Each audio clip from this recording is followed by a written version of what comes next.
Danster, what's happening? Welcome.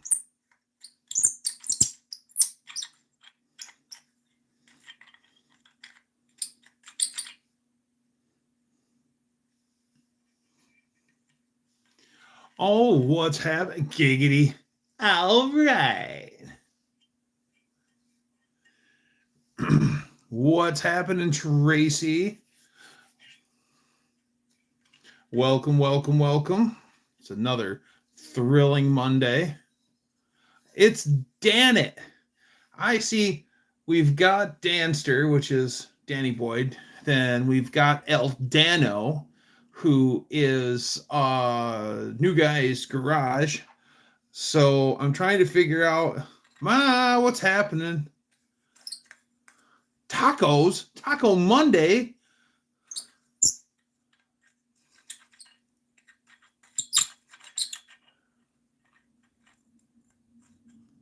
Ooh, ee, ooh, ah, ah, ting, tang, wada, wada, bing, bang. So I was trying to think, and either I've come up with Dan It for Dan IT Guy, or it's going to be I had one earlier and I can't think of it now. What was it? It'll come to me. One of them's Dan It. So you could say to Tracy, Dan It, Janet, I love you. Oh. Jam it, Dan It. The road was long, but I ran it. Janet, there's a fire in my heart and you fan it. Janet, so please don't tell me to can it.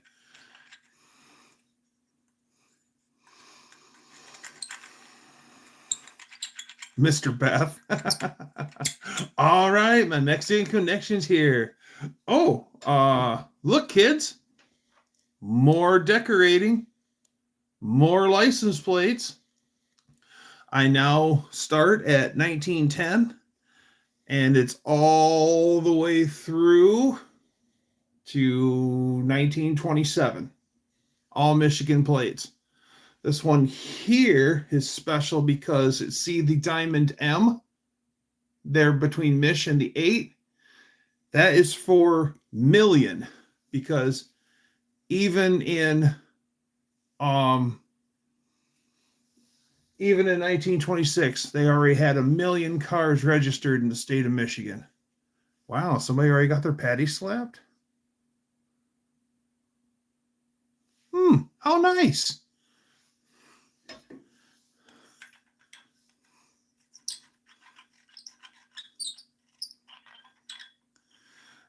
Do I think they have aliens in Area 51? I don't know. I'm not like I can go there and check and see, so I don't know. And really, don't care.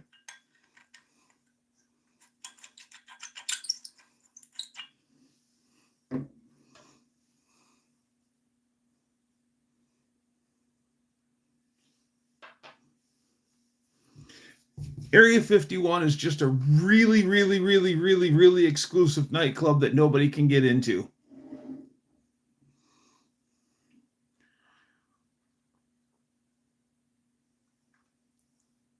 So on top of all the Michigan plates that I hung up all of my grease caps for Dodge, early Dodge Brothers cars. Dodge Brothers has the DB on them. The big one is a little bit newer, but and then I also have way up high, I hung up another 1934 Arizona plate that I have. I have a pair of 1918 Indiana plates, and that's that rusty plate there is a 1922 Illinois plate.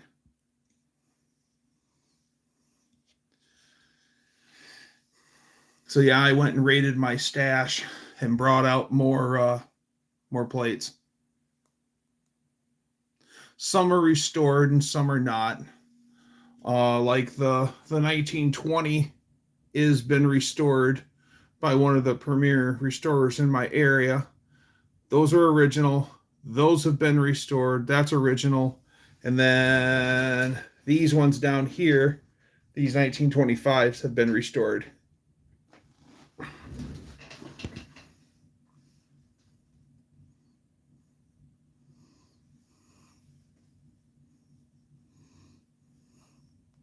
You got the iPhone Air. Well, good for you, Braden. Congratulations.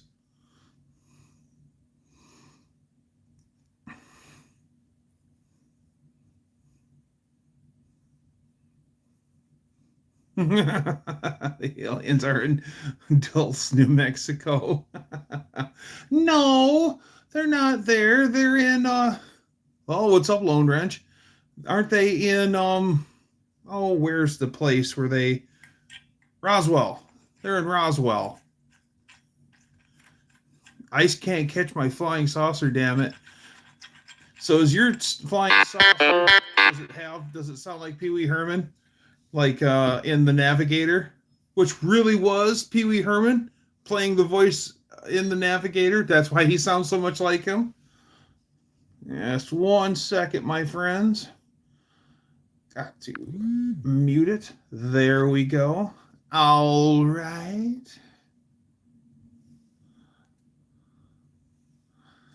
Make sure we're on all messages. All right. Big fingers. That's right. Mm. Mm mm mm. Mm mm mm. Mm mm mm mm mm.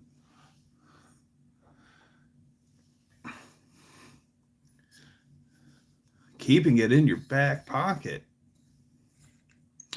Ah, I remember now. Dan the Man. I know it's a real stretch of the imagination.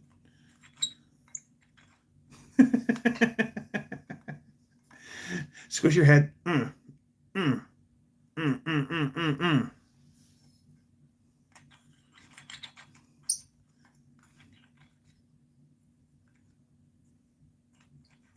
Quit squeezing my nose.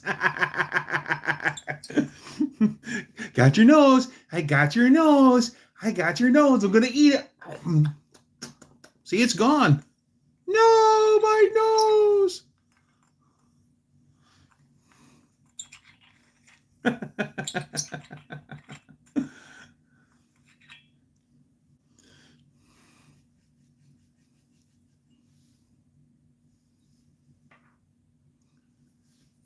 Real chicken tenders. Real chicken tenders? Is there fake chicken tenders? Is it like tofu chicken? Tofu. Chick foo? How would you say tofu chicken? Real chicken tenders, not fake chicken tenders.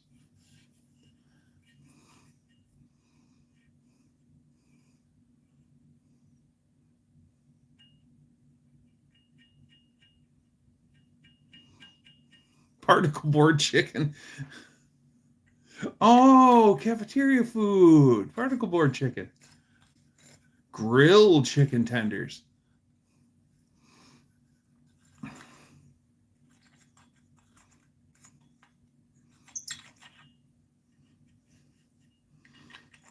I'm playing with the fuel tank on my Coleman iron, and the fuel cap was corroded into the top. So I'm just trying to make sure that I got it apart finally after I cussed and swore at it like it owed me money. Oh, Poochkies. Where I live, there's a large Polish population, and so if you play your cards right, I can get Poochkies made fresh, not for some bakery, but actually by some real bona fide Polish people. And the town, there's a little town that's prominently Polish, and when they have Polish days, oh my goodness, they start making all the good food like glumpies and pierogies and oh, Hulk Hogan's tights is here, brother. Mustache Mania's running wild tonight, brother. Polish chicks are hot. Yes, yes, they are. There's also a large Polish population on the west side of Grand Rapids, and Pulaski Days up there is off the chain. And if you know anyone who's part of any of the Polish halls, go down there, and you're gonna have yourself a guaranteed good time. Bring slidey shoes because you're gonna be dancing polkas and dancing the waltz, whether you like it or not. Know how to handle sausage. Cordiva.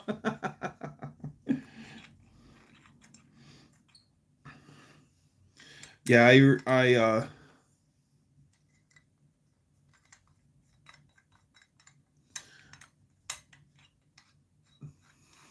Polish kielbasa for all yous. Friend of mine's grandfather, he had a bad shoulder.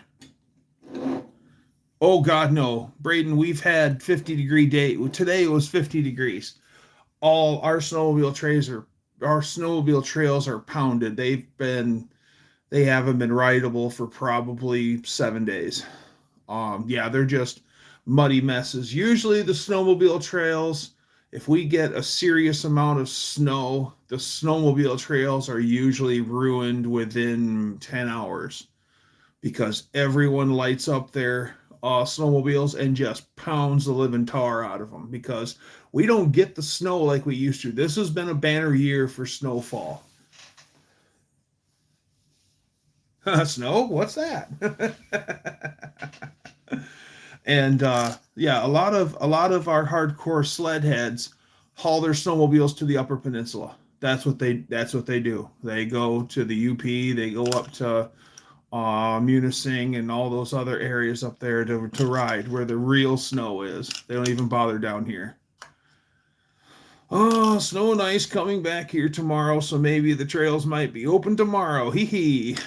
Yeah, my uncle's business partner in the 80s rode his snowmobile from his doorstep all the way across the lower peninsula, all the way across the bridge and up to a friend's place in the upper peninsula. And the only time that he didn't ride his snowmobile was because you cannot ride your snowmobile on the Mackinac Bridge. And he had to pay someone to haul his snowmobile and him across. Other than that, he rode his snowmobile on the snowmobile trails all the way up north. Hi, Faith. Oh, absolutely. There's a Spanish word for snow. I don't know what it is. I'm sure. Kev, what's happening? I'm sure that Mex will let us know, though. I used to work with some Iraqi guys, and I was asking them, does it snow in Iraq? And they're like, yeah, it snows. It'll snow in Iraq, but usually the ground is so warm that by the time the snowflakes get so close to the ground, they're already melted. Like never accumulation.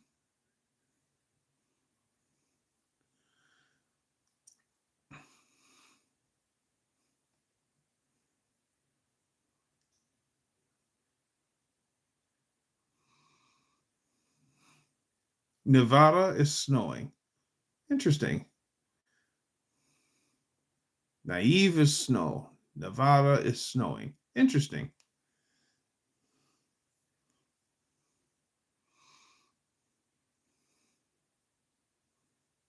Main Street Mopar, what's happening?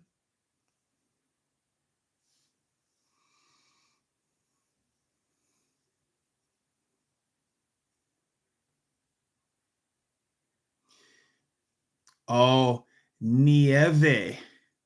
Nieve. Okay. Gotcha. Mucho Españoli.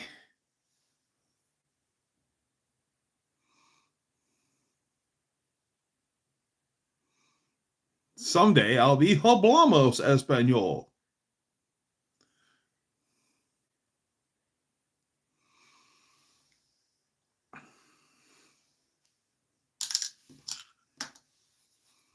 So I hope everyone had a nice weekend last weekend.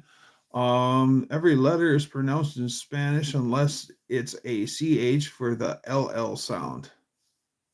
Okay.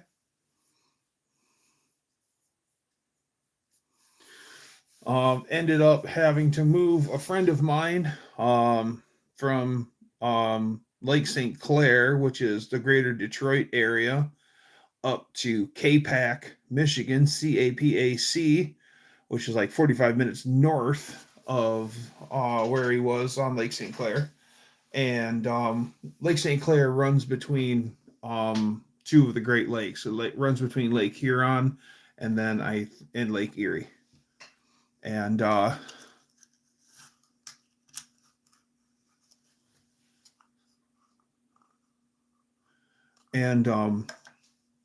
so we ended up I drove across the state and then loaded up my truck and hauled stuff up to the house in Capac. The house in Capac is cool. It was built in like the 1880s. Old red brick structure, old farmhouse with a barn on the property, and it's pretty cool petting my cat.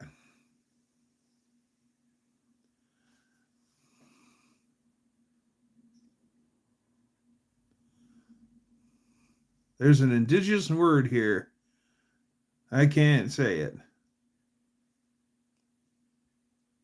Right. There is like some guy, look him up on YouTube. He has the Guinness World Book of Record for the longest last name, and it's like unbelievably.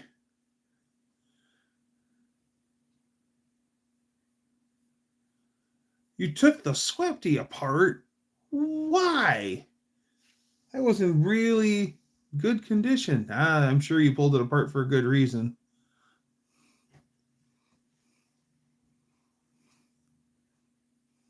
My next move will be to the urn. I'm not moving again. Yeah, that's exactly what Lady Dougster said when we moved in here, is we are never moving again. Because she just hates moving, which I can't say I blame her. So that means when I become filthy rich, when I become a billionaire, I'll buy out all my neighbors. So I'll have awesome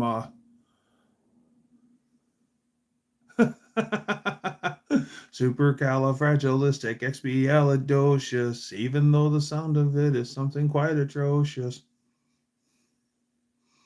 Supercalifragilisticexpialidocious. There is a season.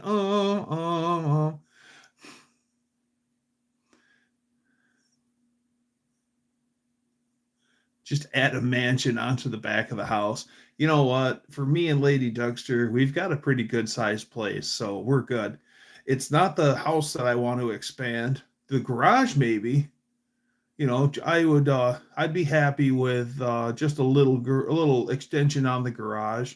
You know, just a place to do some work and store a few cars. Not big, you know, like 100 by 300 foot. You know, just a little place to store a few cars and work out of the rain. You know, if I get cremated, I want my ashes sucked through a running engine.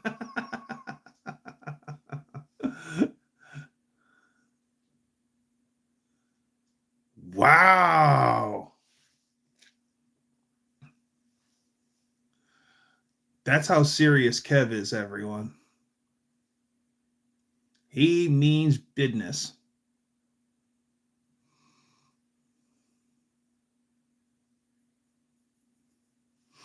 Oh, and I wanted to show you guys because I brought a couple other plates out.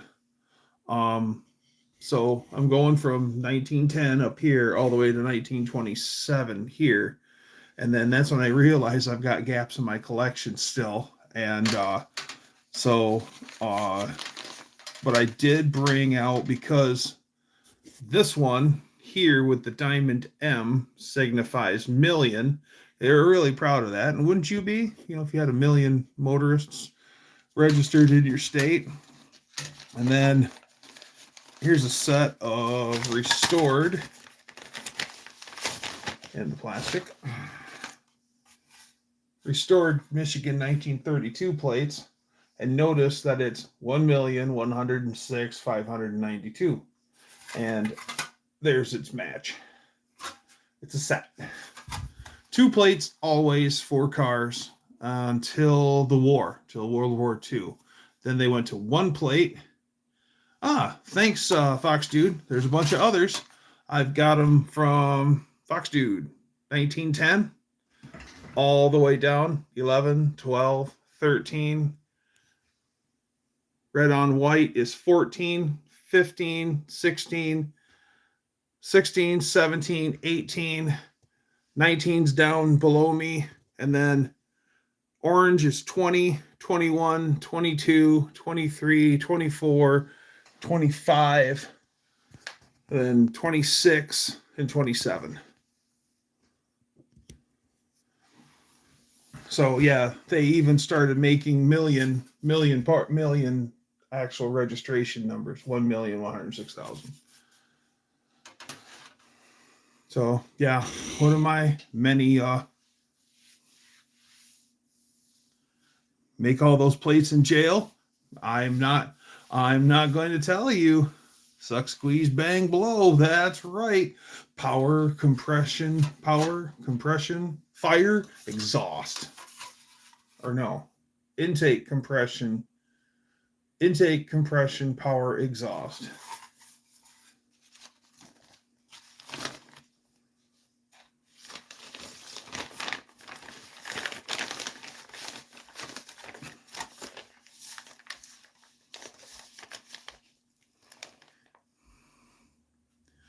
Might be getting a set of 1 3/4 W2 truck headers. It's the only set I've ever seen. I'm getting them from a fellow YouTuber. That's sweet. Good for you.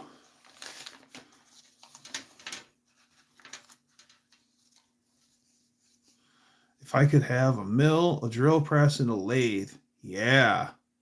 I'd be happy with a drill press and a lathe, and because I really don't have the room in the shop for a mill. A mill would be nice. Maybe if it was like a small Bridgeport or a shaper or a small shaper would be nice, but I don't know if I'd ever actually use it. I like part of me wants an English wheel and some metalworking stuff, but once again, how often am I going to be using it?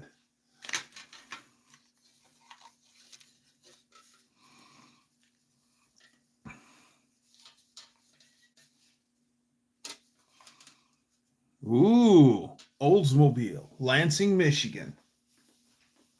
Oh, and I also brought out a pair of unrestored 1939 plates, B7757, and of course, there's 2. 1939. I forget what year. I think they're the mint chocolate chip on black ones. I think they're 1936, but they're brand new in the original sleeve. They've never been used. They're NOS.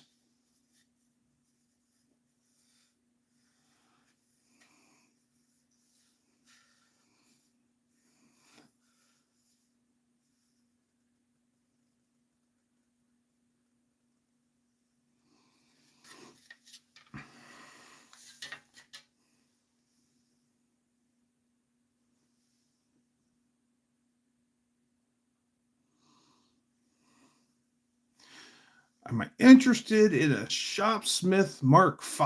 It's a 1957, works great. It's like 7 tools in one. I've seen guys take those Shopsmiths and make it look like a prison photo. All right, okay.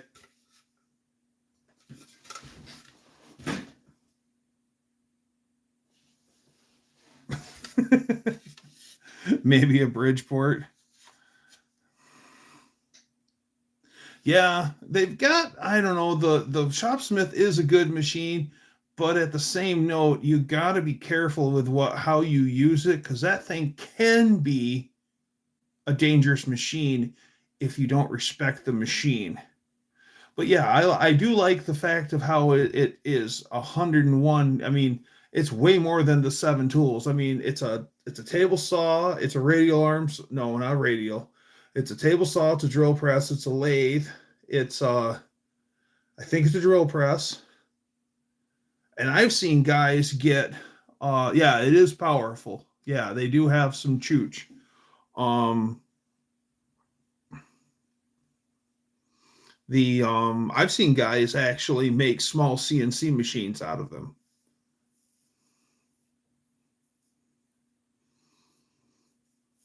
I'd really like a lathe and a vertical mill if I ever get my own place with a shop. Yeah, a lathe would be nice, but it always seems like whatever lathe that you get, it's never big enough. Just like a friend of mine, he's got a German made lathe tools. Now, is it a wood lathe? Yeah, it's just a wood lathe. It's not a metal lathe.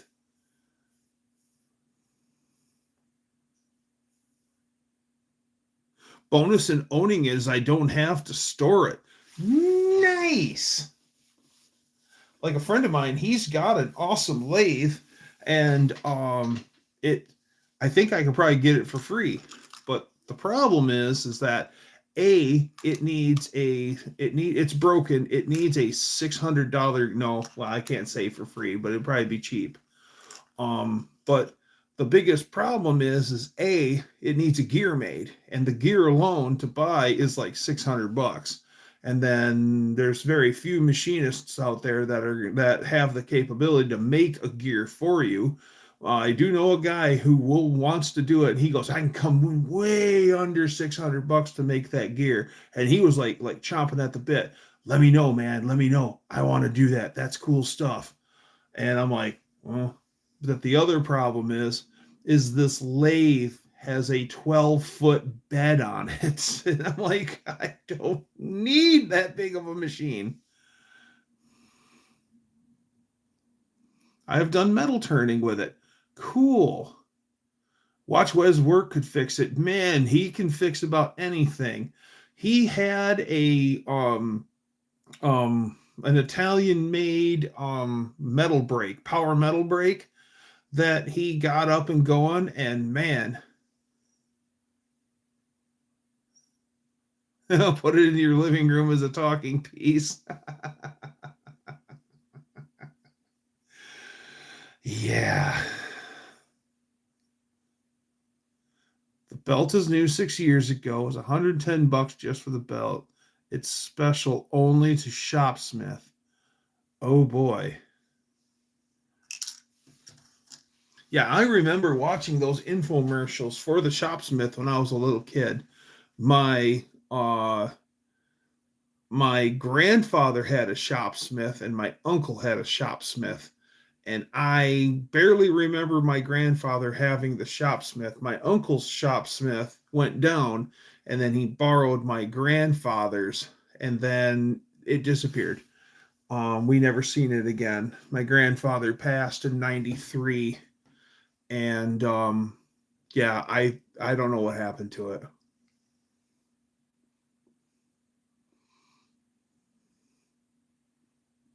Dad knew some of the guys at Shopsmith. Wow.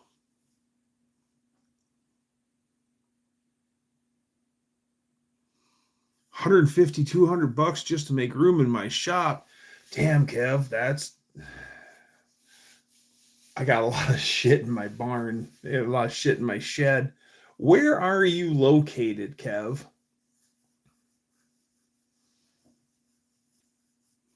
Out of Troy, Ohio, I believe. Okay, interesting.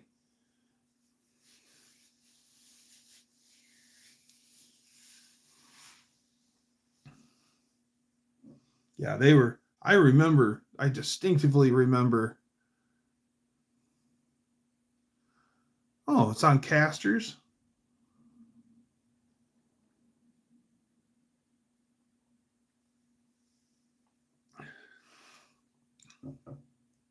Akron. Okay. That's not that far away. It's not that close, but Akron's not that far away. Still in the north end of Ohio, I believe.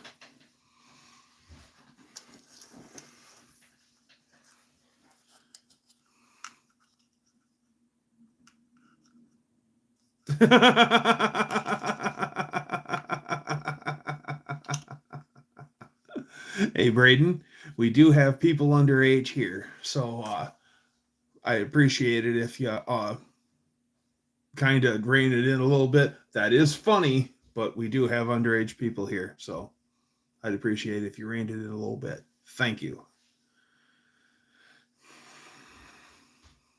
Cadillac and Akron.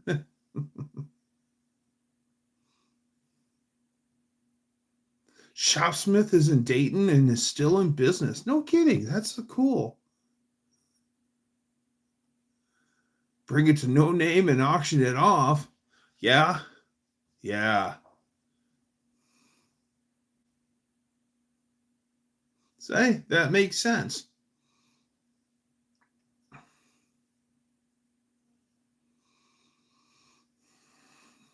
Akron used to be Tire Town, but I guess they don't make tires. Do they still make tires in Akron? I don't think they do.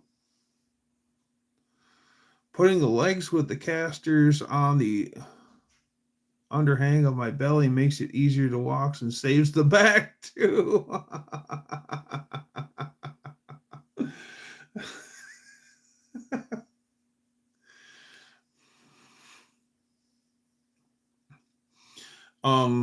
The next piece of equipment that I really wanted to find for the shop is I really love old Sun equipment. I have a Sun distributor machine. I have a Sun engine analyzer, and I really want a Sun alternator machine. I have a King brand alternator, generator, and regulator tester. But that thing needs a 220 line run to it, and I'd like to get 220 run in the shop anyway. We have Cadillac Hill here in Akron. You can take the challenge if you come to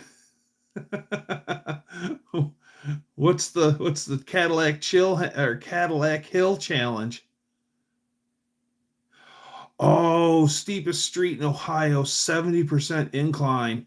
We've got in Grand Rapids, we've got 3 or 4 streets that are really steep that run right off of Granville Avenue headed west.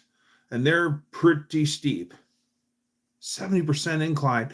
You know what? I think isn't the top of the hill where some hoity-toity people live? I think I've seen that there's like a staircase on one side that comes off. There's a road at the base of the hill, and there's a staircase that goes up it's like a monument or something with a fountain. I think I've seen that on a YouTube video. What size sub panel do you have in the garage? I don't have one in the garage, Dutch. We're going to have to run a line out and make one.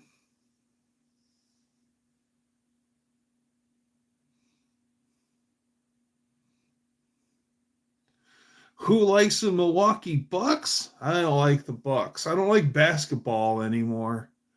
I like the Milwaukee beer.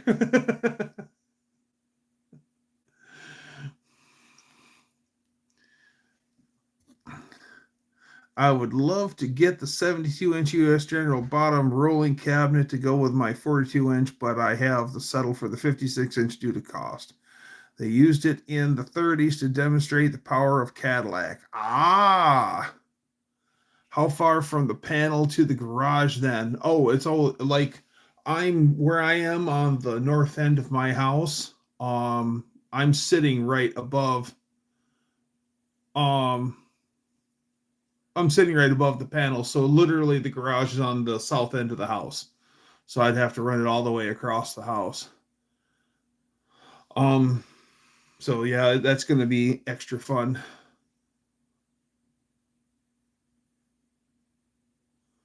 If I flip the camera and it's not backwards, then I cannot see anything. I'm just on my phone. So if I flip the camera around, then I can talk to you and you can hear me, but I can't read the chat. So sorry.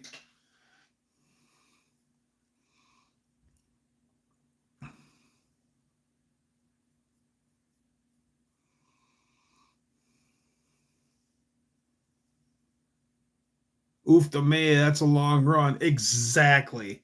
Exactly.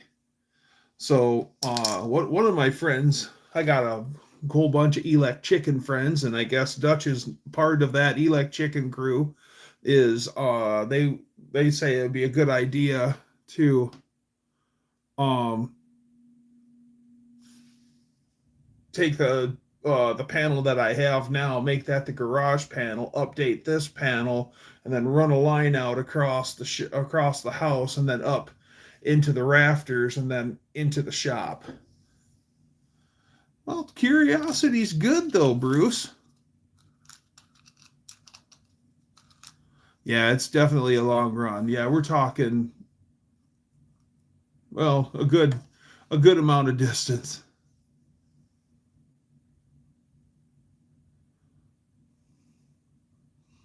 Teach a man to fish. That's right.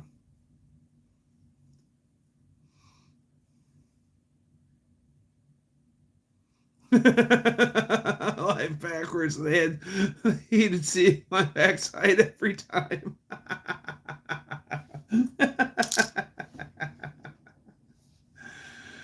Ah, that's too funny. You funny man, you funny man. I stuffed and pulled over 2,000 feet of Romex. Holy wow.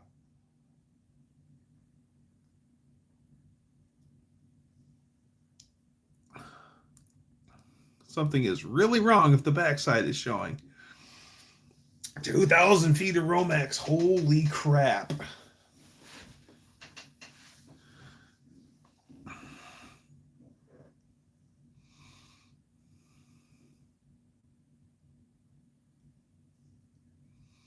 No, I didn't. I was busy on Saturday all day. All I did was drive.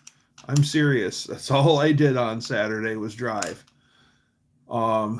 I got up first thing and we headed out for the east side. Almost 3 hours later, we made it to our destination.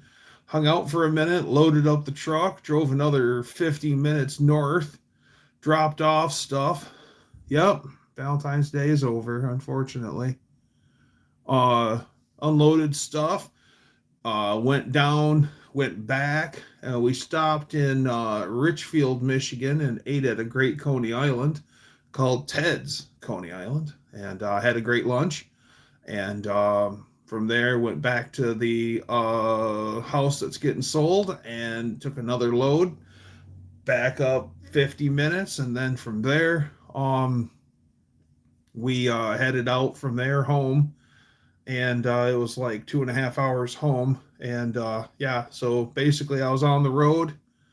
Um, I was on the road before dawn, and it was sunset. It was sunset. Well, we were headed home. By the time we stopped for dinner, it was already sundown, so it was just like a little after 6. Oh, cool. Cletus ran a truck and Arca. He's a pretty good driver.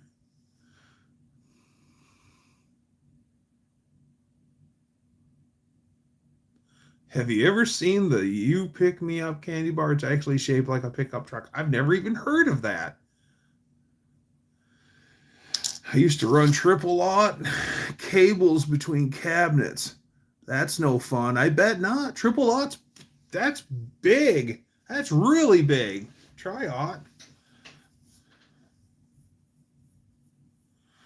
I wanted Carson Hovar to win, but he got taken out early in the last lap. Okay.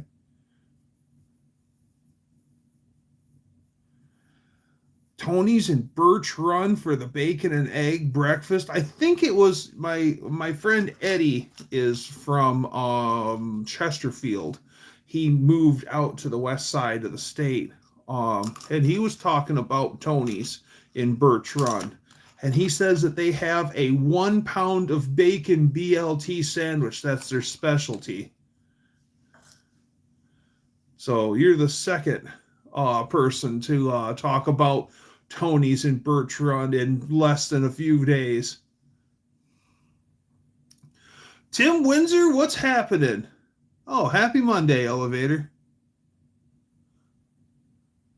Looks like a Ford F-350.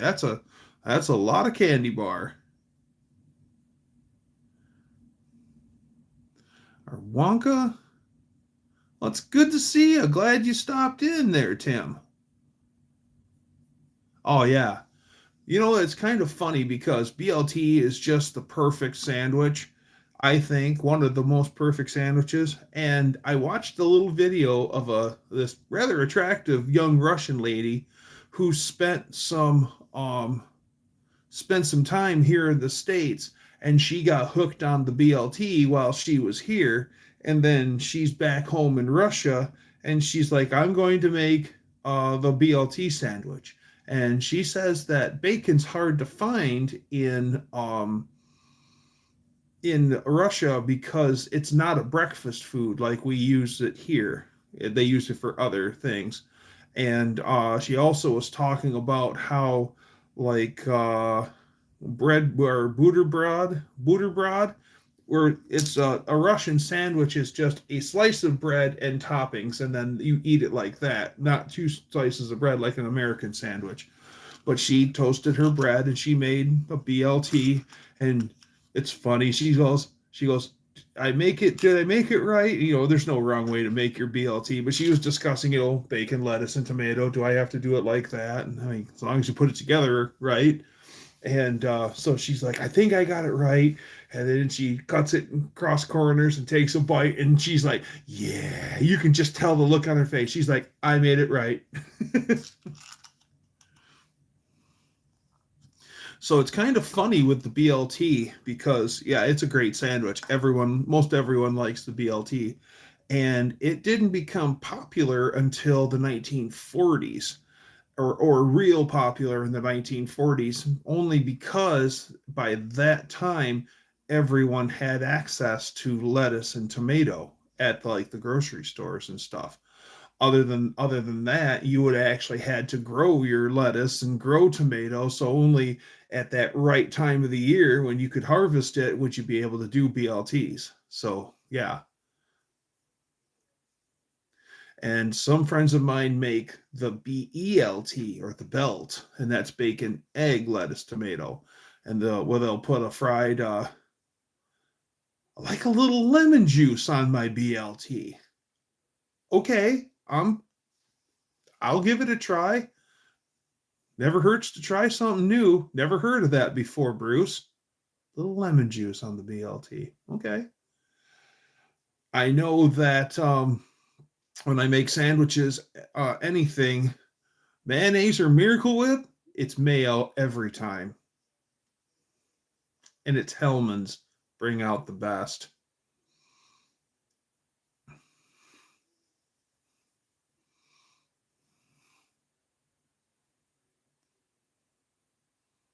R.M. Palmer. Corn makes the pickup candy bar. Oh, okay. Mayo. Miracle Whip for me. Well, okay. I like the Chick-fil-A sauce on my BLT. I've never had Chick-fil-A sauce. And honestly speaking, I have had Chick-fil-A now maybe 3 times, and I'm not seeing the what everyone loves about it. I just don't get it. Um, it's good stuff. Ooh, horseradish for mayo. Are you talking horseradish sauce, Dutch? Or are you just talking about horseradish? Favorite whip? Orange whip. That's my favorite whip. I had a salmon salad sandwich yesterday instead of tuna. It calls for lemon juice as well. Okay. I will pass on the mayo. To each their own, Tim. I would rather have the mayo than the Miracle Whip. Miracle Whip is sweet, and I think that's what I don't like about it. I want to build a pickup truck out of candy corn. Well, that's a good use for it, because I definitely won't eat it. Has anybody heard of somebody huffing or know of somebody that huffs? Who wants an orange whip? Orange whip, orange whip, orange whip, orange whip, orange whip. 5 orange whips. Thousand Island is good. Yeah, candy corn tastes like wax. If you like payday bars like I do, if you take candy corn and roasted peanuts and mix them up, it tastes like payday bar. But I'd still rather have a payday bar. It's candy corn wieners. The only huffing I've ever heard of is people huffing gas, and I thought that was just absolutely stupid. I'm going back to school to become a police officer for the Appleton Police Department. Okay. That is a stressful job, Faith. And you having panic attacks, I'm going to be real, you having panic attacks and stuff, I don't know if you're really going to like all that stress. That is a high stress job. And it's actually a mixture of both, where you'll have long periods of boredom. Nothing's happening. Then all of a sudden, everything's happening right now. So proceed with caution, Faith.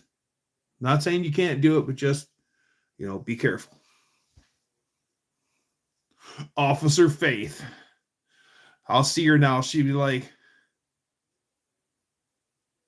that's good. Officer Faith, she said, respect my authority. Model airplane glow used to be huffed a lot. Yeah.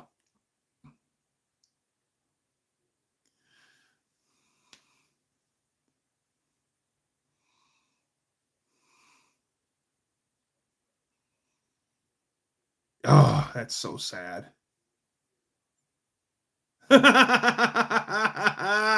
Huffs and puffs.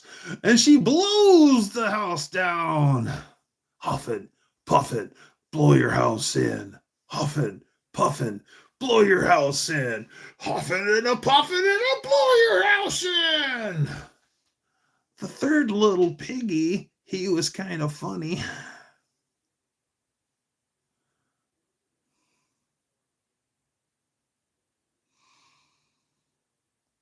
Yeah.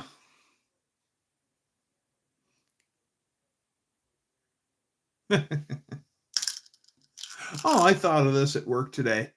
So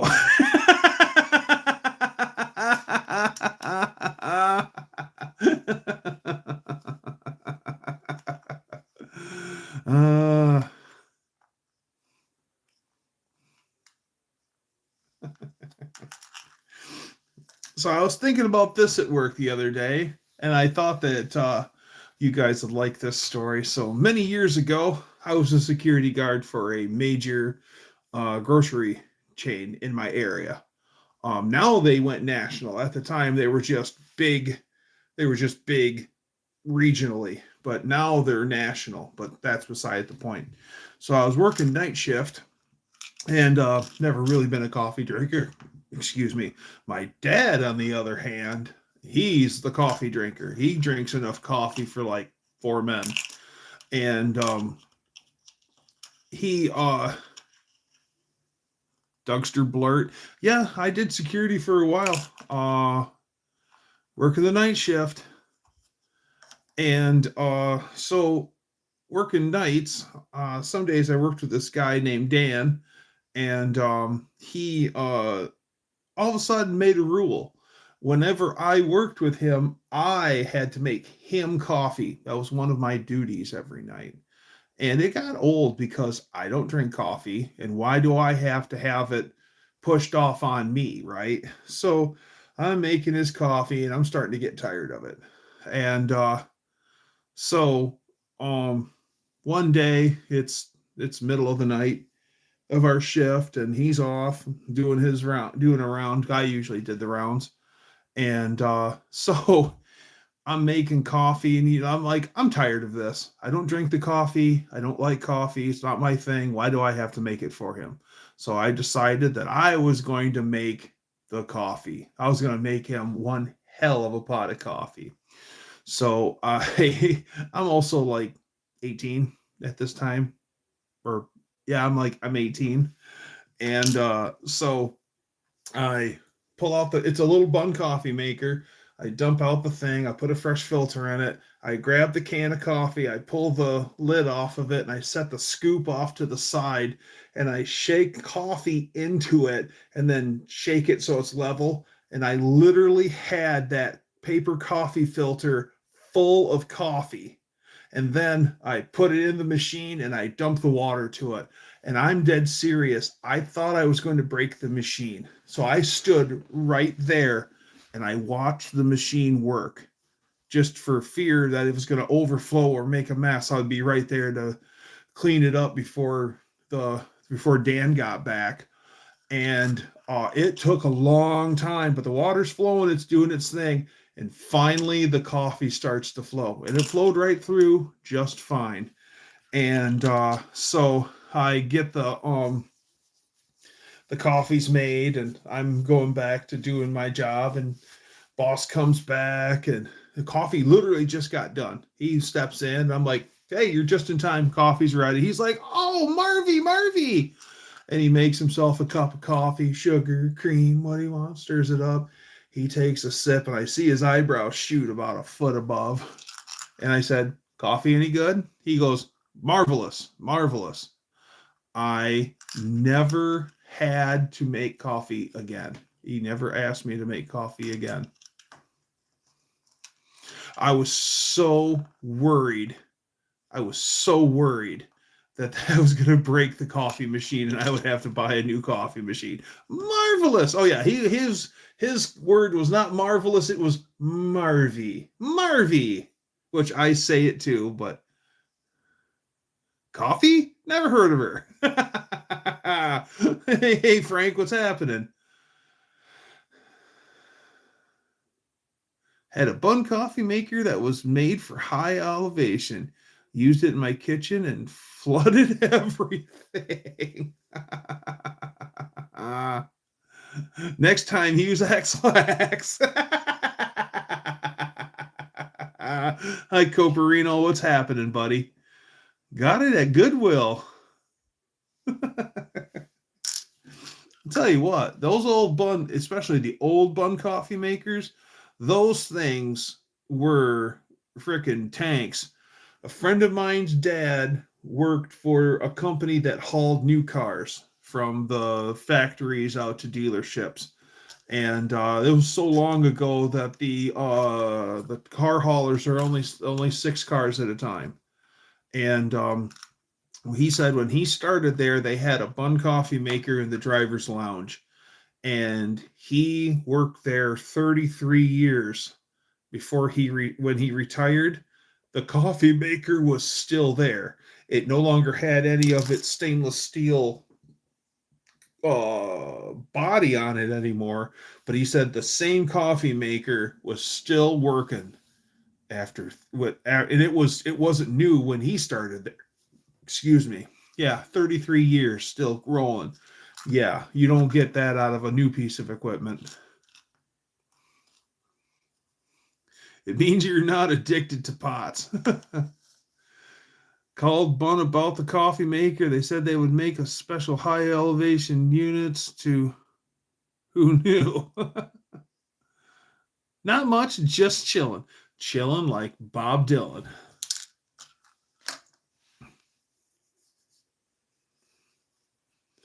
As am I.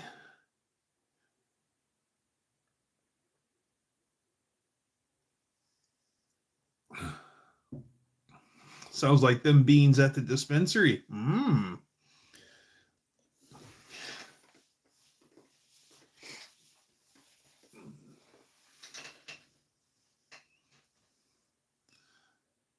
I thought my water was too thin.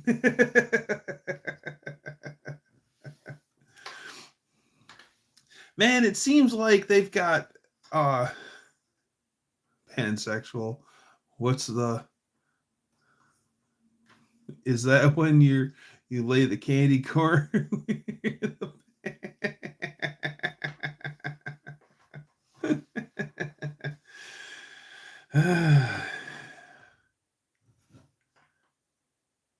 Yeah. Yeah, you'd have a lot of fun. You definitely have a lot of fun on Gen X's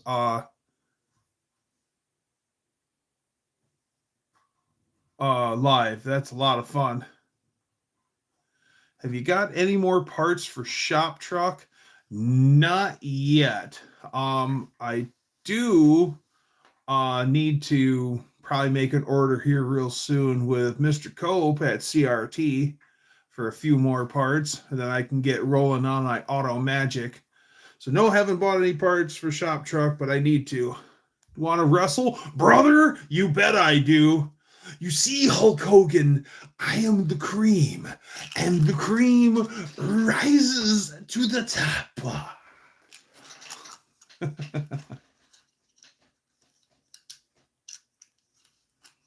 What's up, Bat?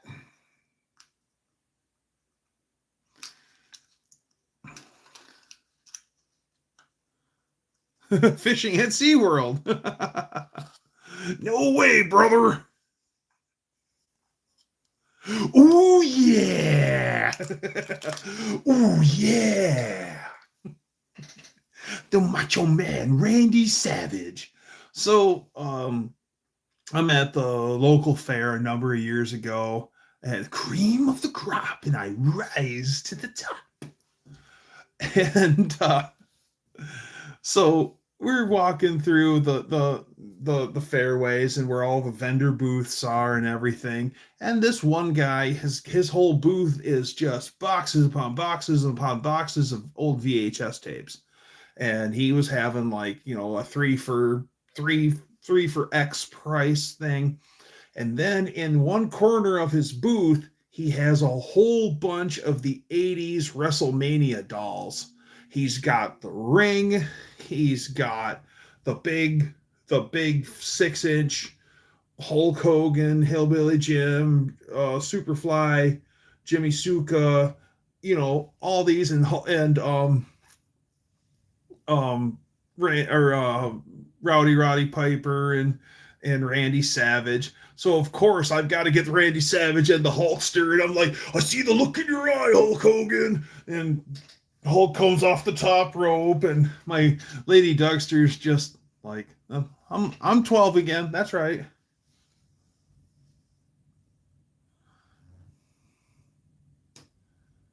Transmission pan in the Corolla.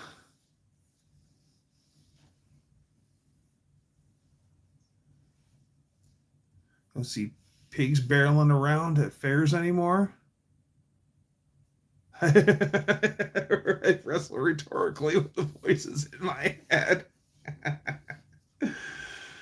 I do always like to, whenever I go to the county fair, is I always walk through all the animal barns, because that's usually you can see what animals won awards and the best that the county has to offer. I've always liked the 4-H stuff, where they used to run around and they had a group of guys that were in the mud and they had to chase the pig around and barrel it. Oh, and get it out of the barrel. Gotcha. Actually, hog tying. If you find me offensive, you need to stop finding me. We used to have, there used to be a equipment place, and every year they would do the piggy races, and they had a whole bunch of piglets, and they had a course set up, and they had starting gates. It was, you actually could, like, it was all for fun, so it was for kids, but you got lifesavers. Well, the pigs, they love lifesavers, so that's what they would race for. So as a little kid, you could bet on pig 5, and then if your pig came in, you won candy or something like that. But that was always a bunch of fun. Why is it called 4-H? 4-H is heads, hands, hearts. I can't remember what the 4th H is, but it stands for 4 things, and I know 3 of the 4. My grandmother was a lifelong what's up, other? My not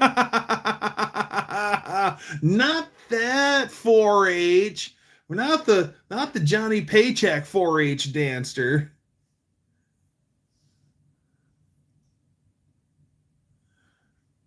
Live. We have 6% live from Mom's basement. He's like he's 16 all over again. Scott doesn't wait.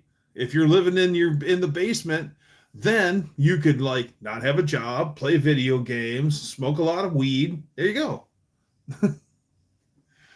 No, 4-H is I can't think of what the 4th H is. But yeah, it's my grandmother did 4-H stuff her entire life.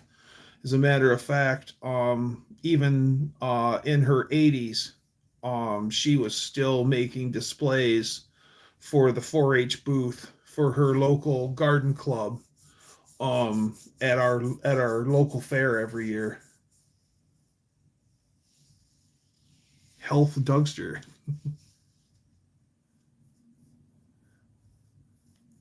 I own my basement.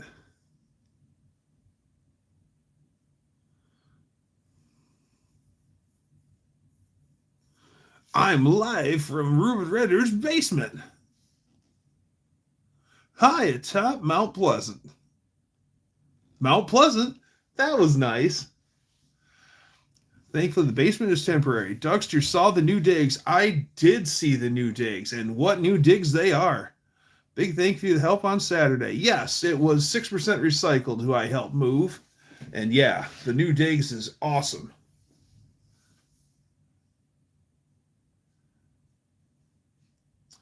Head, health, heart, and hand. Thank you, Mark. I appreciate you looking that up for me.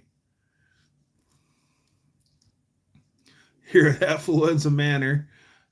Finished dinner, back to pulling another NNN video together. Nice, Tim. You're doing a really great job.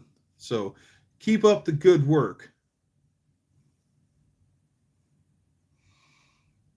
Yes, I do, Max.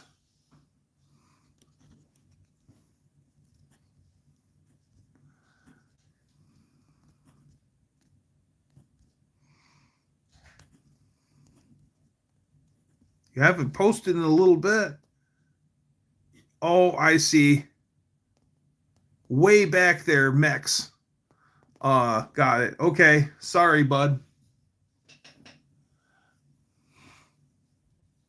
Headers, Healy, coils, Holly, carbs, and high performance.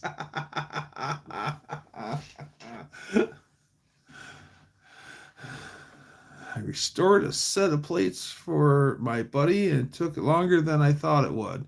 Nice.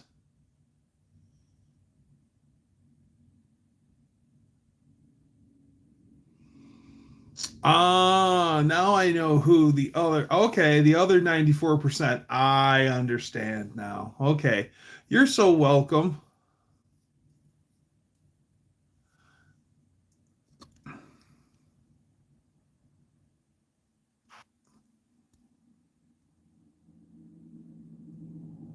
Dan is sick. Well, geez. That means Nurse Beth Lee has to make him better. So you got to go get the sexy nurse outfit for him.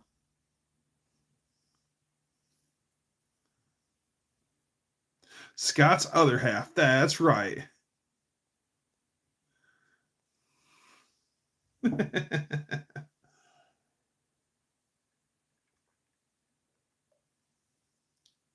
I've noticed that all the blue icons are contrasting terribly with my red shirt tonight, and I have a hard time reading anyone in the blue.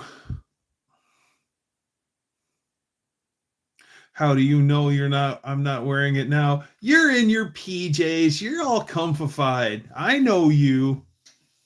Now later you might change into Nurse Nightingale. It's time for your sponge bath.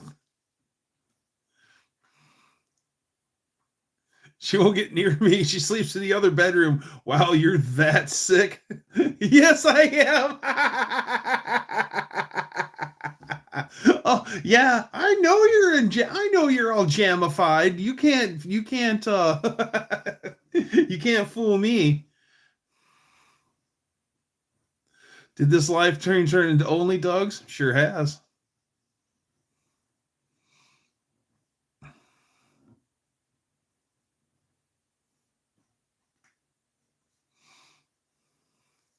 Too much undercover farting?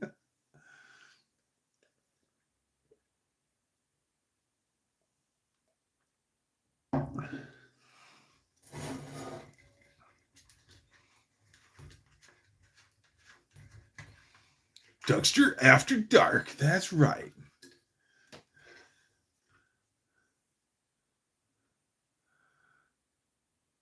Broom, broom.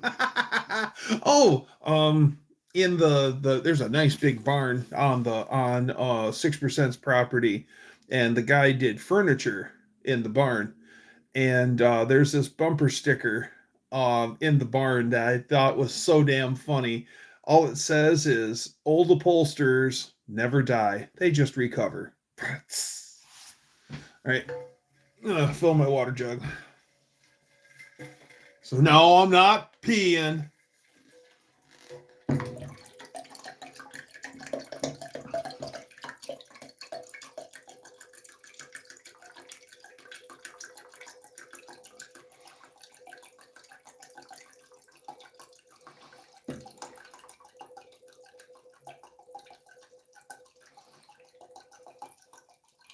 So, Kev, you restored some license plates or plates the other day. I'm impressed on how, because I watched the guy that restored my plates restore some plates, and it's amazing to see how he gets those sharp lines.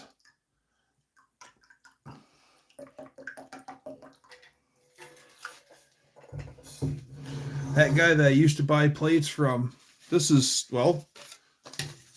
some of his work.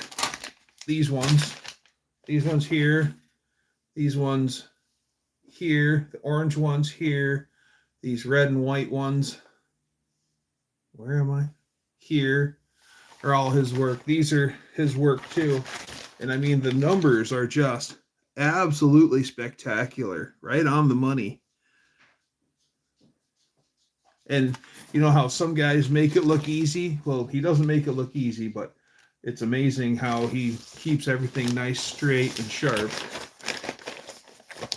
Well, I pour it slow because if I really tilt it and make it pour fast, it'll glug, and then it leaves water all over the place. I still got to clean up some water on my desk, but not as bad as if I really poured it fast. Also helps that I don't have the thing really. Yeah, he brushes the number freehand. Elevator is a device? Yeah, it is. Actually, it's a machine. And it's something that you can get high on it or low. And if you go down on the elevator, then all of a sudden you can say, do you get that sinking feeling?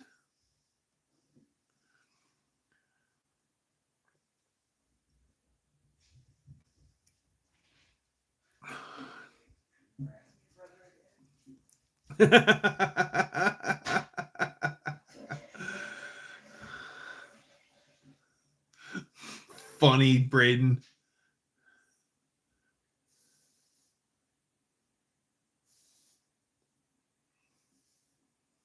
The backward numbers are just weird.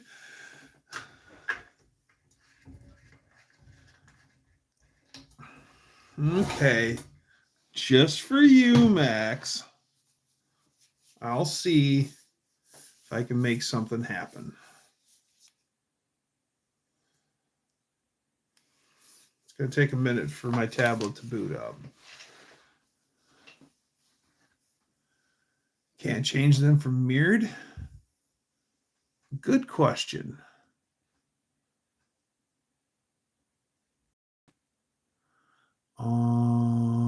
There's that. Nope.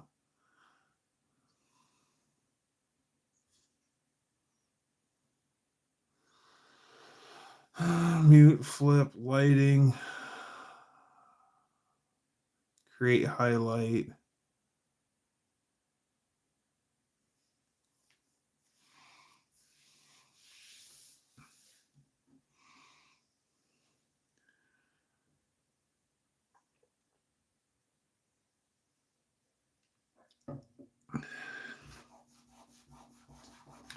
Oh,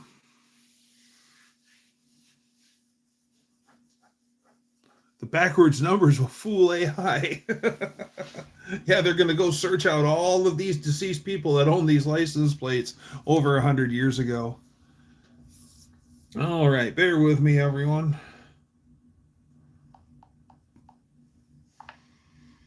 Do.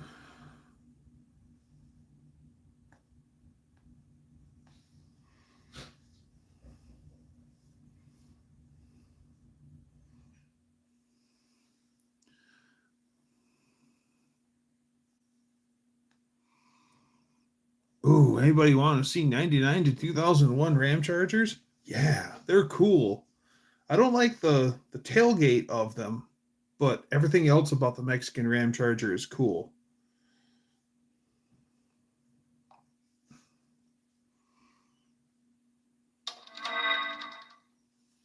Let's see.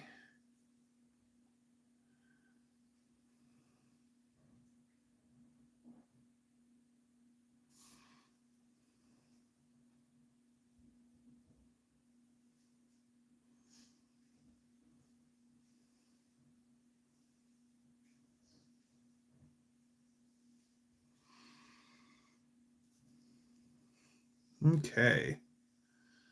So I've got that.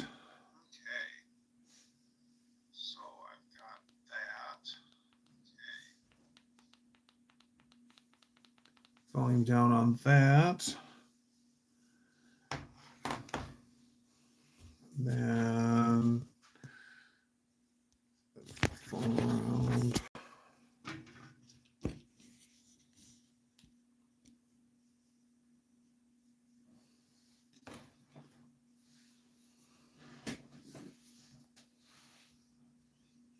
There.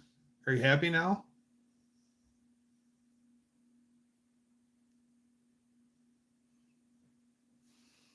Now I don't have sound.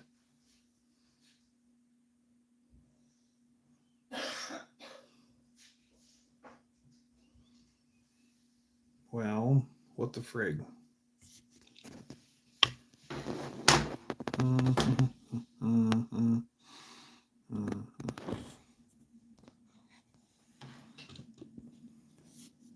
How about now? Yeah, you can hear me? Okay. I love Steel Panther. Nice. Well, unfortunately, if I try to use the tablet, then I'm reading the tablet and I'm not looking at the screen. And I also noticed that there's a big delay. Back to the way it was. I tried, Max. I really tried.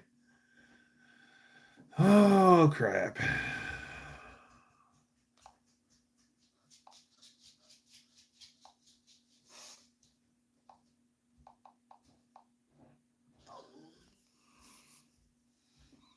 Hi, Uma.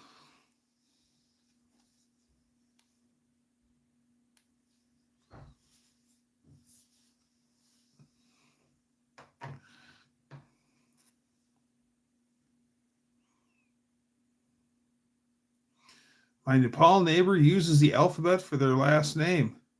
Like the whole alphabet? What nonsense is going on here?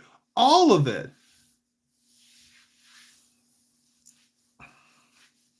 All of the nonsense. Hi, Inspector Bruce. Good to see you. Inspector. More license plates hung up. Now we're going from 1910 all the way sequentially until 1927 with repeats in there. These are 1920, 21, 22, and then 24, 25, or 25, 26. Some are restored, some are unrestored. Thought you would appreciate those. Oh, and I also hung up grease caps, axle grease caps for my Dodge Brothers cars from my Dodge Brothers collection. Those are actually pretty cool.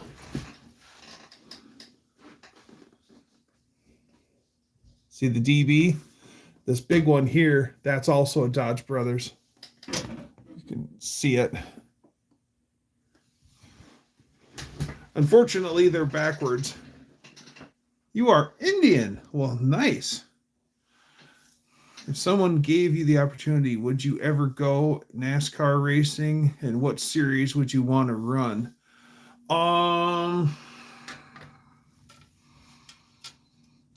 NASCAR, yeah, I wouldn't mind driving NASCAR. Doobie Brothers. NASCAR would be cool. I think I would want to run road course though, like left and right turns. But I mean, if I was given the chance to just go fast and turn left, I'd definitely go fast and turn left. But I think I'd want to do left and right turns.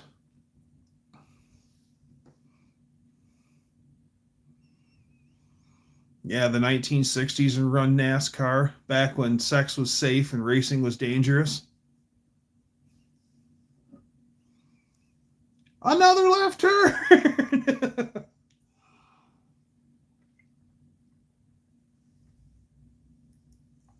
I love racing. I just love racing. I mean, no matter what, you could be racing freaking slot cars and I'm into it.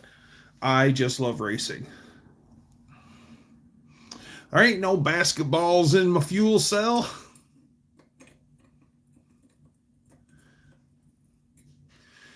I if it wasn't so damn far away, I would love to build a salt flat, something to run the salt. I would love to try to drive 200 miles an hour, but I mean, it's a long way from here to Utah. It's a long way from here to Bonneville. And yeah, and I was thinking about the car that I would probably use for the Bonneville Salt. And as much as I'm not a Chevy guy, it would probably be a 80s Camaro just because of its how aerodynamic it is.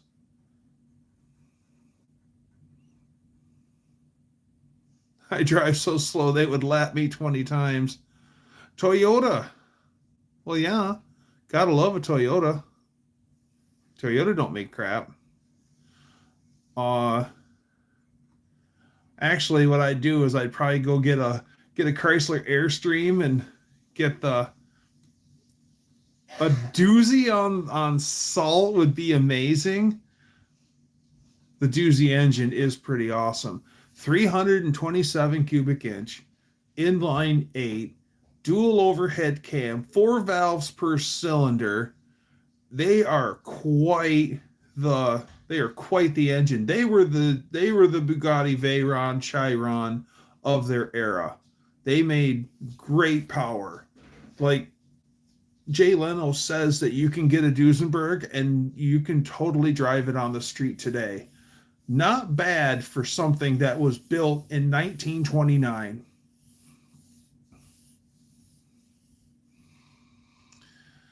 I see the flat Rams back in the. Oh, see that Rams back in Truck Series and NASCAR again. Yeah, that's cool.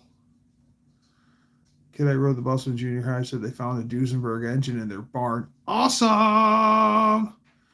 The Firebird is more aerodynamic. You'd have to cover the headlights on the Camaro. Yes, yes, yeah, good point. Um, but the thing is between building the car and then having to haul the car all the way out to Bonneville, and then I would probably spend my whole week of Speed Week probably just licensing and everything before I could even do any speed runs. And then I'm running so I'm burning up my whole week just doing licensing on top of actually doing speed runs. And so it'd be cool to get licensed and everything and do my thing, but still, and then the faster you go, the more safety you have to have. You have to have, of course, a fire suit. And could you imagine what my fire suit would cost? Because I'm such a hefty homie, I'd have to have it made by the tent and awning company.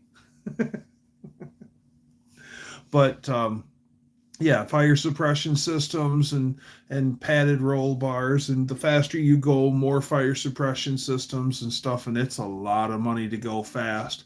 I think if I lived closer to Bonneville, that would be more of an actual and then the problem of it all is the salt just absolutely attacks everything on your car.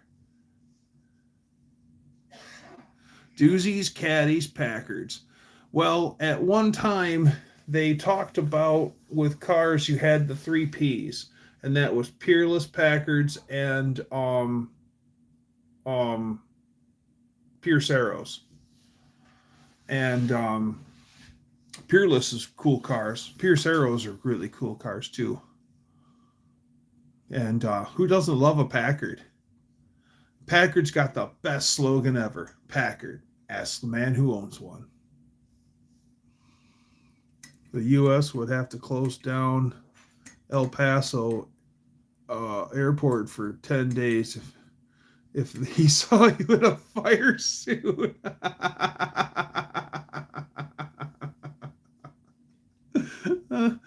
uh,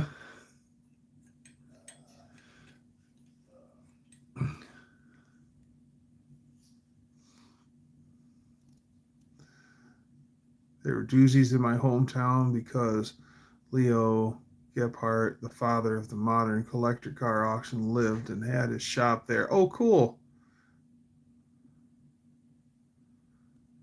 He does killer restos. Yeah, I'd love to go fast. I've always been I've always admired Mickey Thompson in Challenger 1 and Challenger 2, but I just love the fact that Mickey Thompson had the four blown Pontiac 389s with four 3-speed LaSalle transmissions all hooked to one shifter. And his windshield was the welding glass out of a helmet, so he was only looking at something that big, maybe that big, and he's going 400 miles an hour. And they actually show him getting into Challenger 1, and his crew chief man shakes his hand and he gives his wife a good luck kiss, and then he gets put into the car, and you can tell that he's packed in there like a sardine. And Mickey Thompson lived not far from you. Wow, cool. You ask Craig Jackson who Leo was, he would tell you. Oh, cool.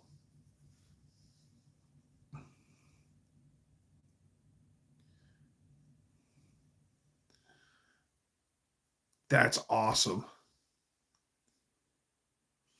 Yeah. I mean, Challenger 1, would you eat the sardine? Of course, with crackers. I love sardines. Yeah.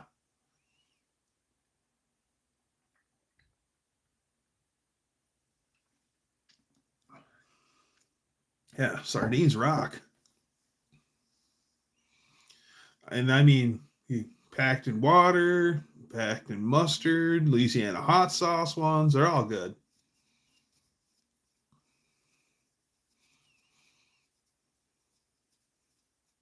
I like smoked salmon. I like a lot of fish. Lady Dougster, Mickey was murdered in LA.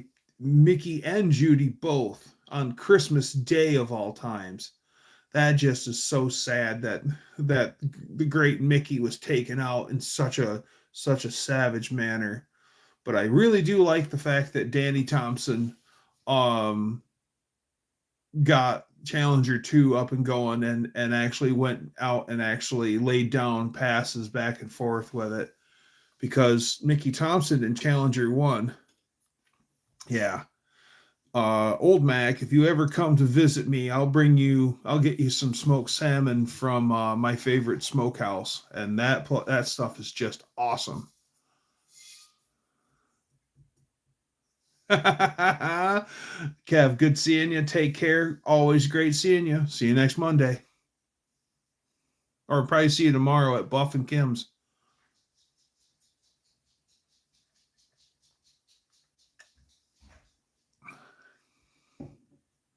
I love fish, but you don't know about salmon and sardines? Oh man, salmon's the best. I like sardines too. Um, Even anchovies pretty good if you don't mind the salt content. Back in the day when I was in my late teens, um I worked at a pizza shop, and it was funny because we always kept everything stocked in house. And then one day we actually get an order for anchovy on a pizza, and the boss man, I'm looking for it in the kitchen, and I turn to the boss. I'm like, "Where are the anchovies?" He goes, "Oh, we don't keep them here." And he goes, "Here," and he peels me off some cash, and he goes, "Run down to the grocery store and pick some up." And I'm like, that's weird. Okay. So I run out, grab anchovy, come back and make the pizza, put anchovy on it. And I turn to him and I'm like, why are we not keeping them on hand? He goes, nobody wants them on their pizza. He says, as in often as people order them, it's not worth keeping them on the shelf here. They just go bad. So we don't even stock them. So we just, whenever the in often time that somebody orders them, we just go buy them. Like, okay, that's actually smart. Might have to bring my X heads for porting. I mean, I'm not afraid to do it, but just bear in mind, old Mac, that your heads would be only the second set of heads that I've ever ported. So, I mean, I'm not afraid of it, but it's hard to find a pizza shop which stocks anchovies anymore. Declining tastes, absolutely.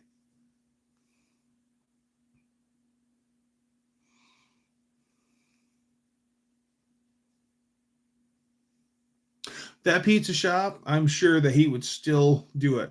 I'm sure that place. I drive by his store. Him and I are not on speaking terms ever again. But I drive by his store, and it's just the same it was when I worked there in the '90s. Porting by Doug.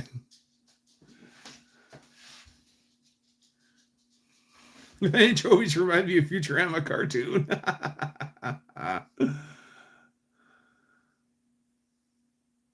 And I mean, I can do some good bowl blending and stuff and smooth things out, and like do the 60 grit, high performance 60 grit on like your intake and stuff like that. But um I don't know if I'm gonna be the guy that that's going to be porting heads for you. I mean, I'm willing to try, but don't expect don't expect miracles out of me.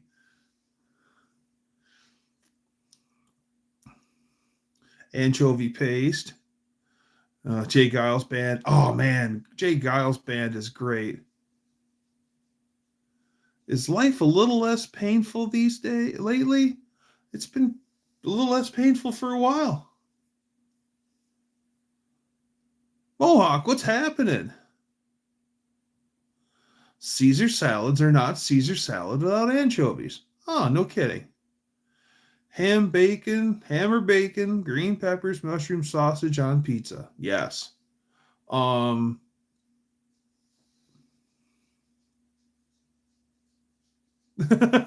Sauces might be for me. Ah.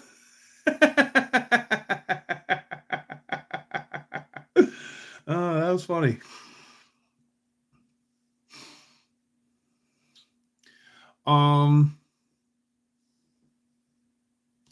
If I was to do a one topping pizza, like if they've got like a small one topping pizza special or a medium one topping pizza special, I always do like sausage.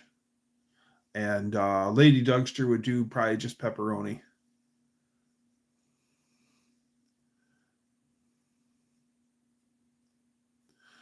Chicken is good on a pizza. Yeah, you know what?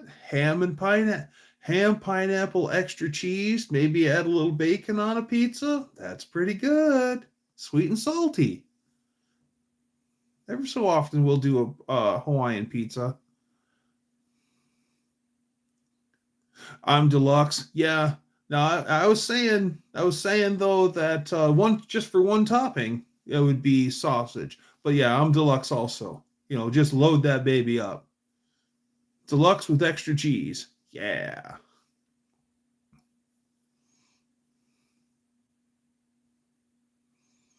You don't do mushroom or fish on a pizza. A lot of people don't do the fish, but mushrooms on pizza is good. Yeah.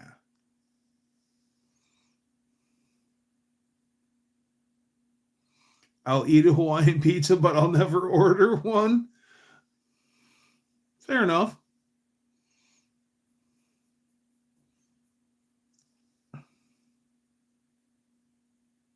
Pizza Hut used to have a great stuffed crust pizza.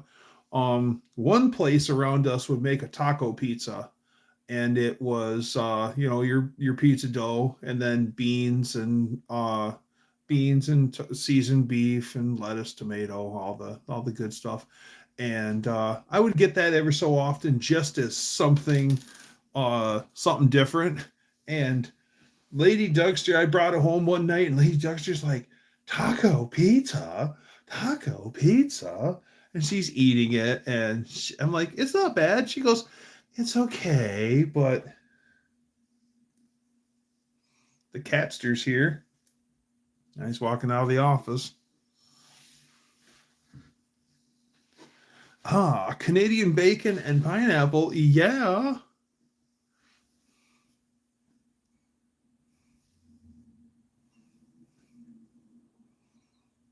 It's a 3 out of 10. If it's made wrong, it's a 3 out of 10. Now, if you guys are ever in northern Indiana or in the greater Chicago area, look for Aurelio's Pizza. That stuff's good. Real Chicago people eat thin crust tavern pizza, not the deep dish stuff that they try to pass off as Chicago pizza. Tourists eat deep dish pizza. Real people from Chicagoland eat thin crust. And yeah, Aurelio's Pizza is awesome.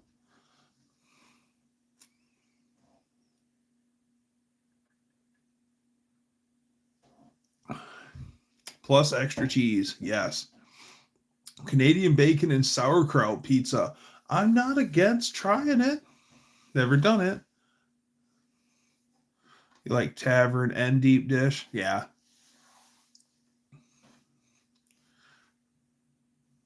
2 veggies for every meat. Yeah.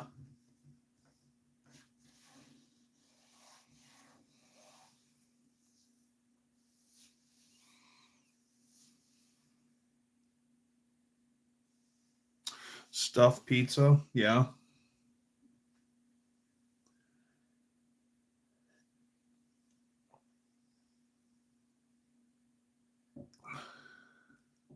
You got money, then show it.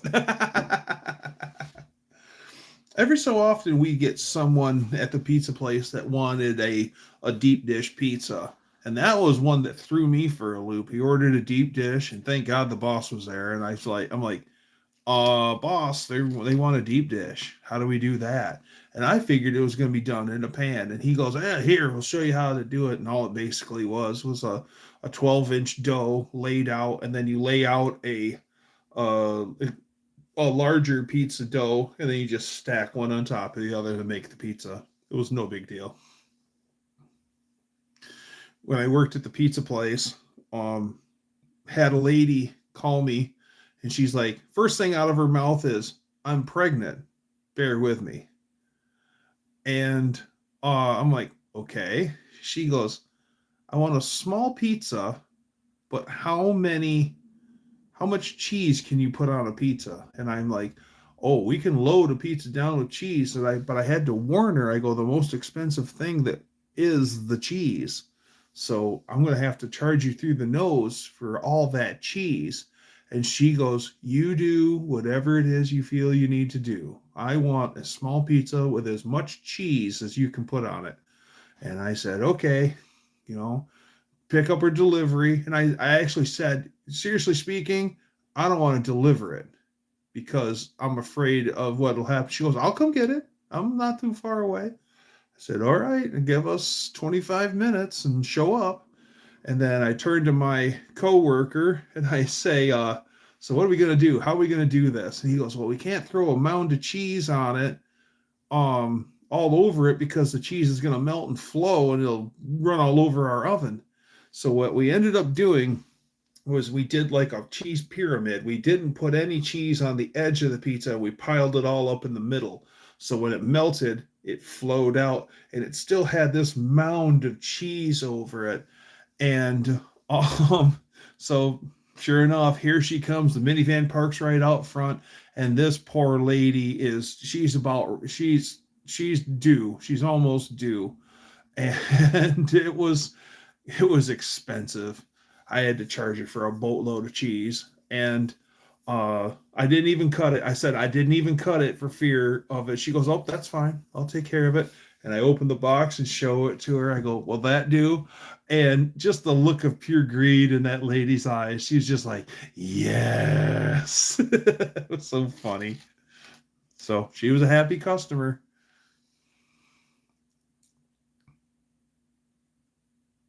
Yep. Well, that was me and Eric. We had to put our brains together because we knew that it was going to make a mess in the oven, and boy, the boss would just be just irate if we did that in the oven. That happened to the oven. So as I worked there, eventually I started working a midday shift where I would come in, make dough, cut whey dough, and then I would open for lunch. And so I'm there one day and I'm making dough and I get a phone call. And of course, this is back when you still had a doctor said, don't eat pizza. Said pizza tonight. And so I'm making dough and this is a corded phone. So, and the phone cable on it was like 12 feet long and it's all twisted up. You know how they get. So I'm making dough in the big mixing machine and the phone rings and I run over, grab it, throw it in my ear, and I'm trying to make the dough. And I'm talking, this lady's asking me all sorts of crazy questions that I can't answer. And so I'm trying to deal with her, and then I'm paying attention to her and not paying attention to the dough. And I keep making the dough wrong. And I make it too thick, too thin, too thick, too thin. And so finally I get off the phone with her and then I keep trying to fix it and it's just going I'm going nowhere fast. Sometimes someone will order a large that costs around $40. I forgot how many toppings that is. That's got to be every extra everything. And so we're finally, I'm tired of dealing with this. So I just take it, and I took it. There had a counter in the back, and I just threw the whole bowl of dough on the back counter, and I started fresh, made it right the first time, and then I cut way out my dough, and then I'm open for lunch. And boss walks in, he goes, "What's with the dough ball on the counter?" And I said, "Some lady's asking me crazy questions I couldn't answer. I told her to call back later when you're here, and I couldn't answer the questions, and blah blah blah." And then she had me distracted, and things uh making me gain calories. So uh he goes, "Well, the joke's on you, because you got to help me uh wrestle that thing into the dumpster." I'm like, "Well, if that's what we got to do, that's what we got to do." So later, the owner's dad walks in, and he's been here for forever, but he's from a Sicily, and he still talks like a this. And he comes in, "What's with the dough ball?" And he goes, "Oh, Dad, Doug messed up making dough. Ha ha ha." Joke's on him. He's got to help me wrestle that thing into the. Why do you call it a pie? Because that's what it is. It's a pizza pie. And so old man, he gets all mad. He goes, "What? What? You don't throw it away. You make a bread." And he walked over. We had two ovens that we usually used one, because unless we got really slammed, we could usually do all the work we needed to out of one oven. So he cranked up the other oven, and he made these little oval Jesus loaves out of it and baked them all up. And they were real dark brown. They weren't burned, but they were real dark brown in color. And that was the best mistake ever. That bread was just awesome. So during our day, as when orders were sent out, everyone got a couple loaves of bread. If you come in and picked up your order, you got a couple of loaves of bread, and it was real nice. People loved it. So, yeah, the old man, he was intelligent. It was my birthday, and he's like, "It's your birthday?" I go, "When?" And I go, "It's on Thursday." He goes, "You're working, right?" I'm like, "Yeah, I'm working." He goes, "I bring you birthday dinner." And so Thursday comes, and he stops in, and he brings me this absolutely awesome meal. And I didn't realize that he made it for me. I thought his wife made it for me. So the next time I see his wife, I thanked her for making me dinner. And she looked at me weird. She goes, "Make you dinner?" She goes, "I didn't make you dinner." She goes, "Wait a minute. Did you have this, and this?" "Yeah." She goes, "Oh, Joe made that. That's that's the birthday dinner." She goes, "That's reserved. That's your special. He made you the birthday dinner." And then my boss walks in. He's like, "He made you the birthday dinner? That's good stuff, isn't it?" He goes, "You're lucky. He likes you." It was a fabulous meal too. Romanian, but that's vampire country. Ontario, yes.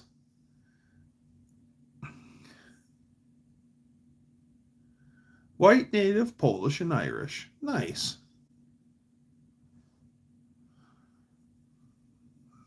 Ontario.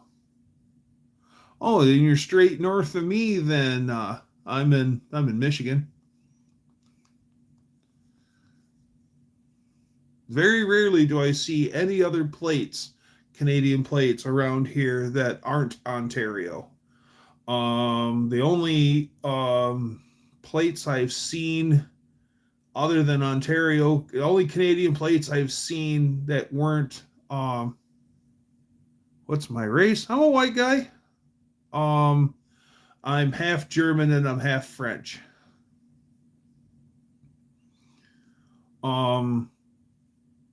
The besides Ontario plates, I've seen once I seen a convoy like heavy rigs and the escort vehicles for the wide loads, heavy loads for Nova Scotia, and then I've seen British Columbia plates here in Michigan, which I've seen the British Columbia plates, and I went, "Holy crap! You're a long ways away from home, bud."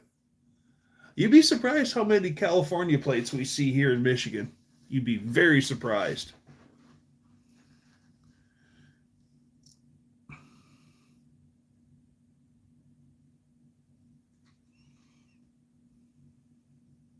Yeah, yeah, British Columbia all the way over here. Yeah, that's a long haul. That's a real long haul. My last job, I've worked in food for over 15 years, and at my last job, food company, we made a lot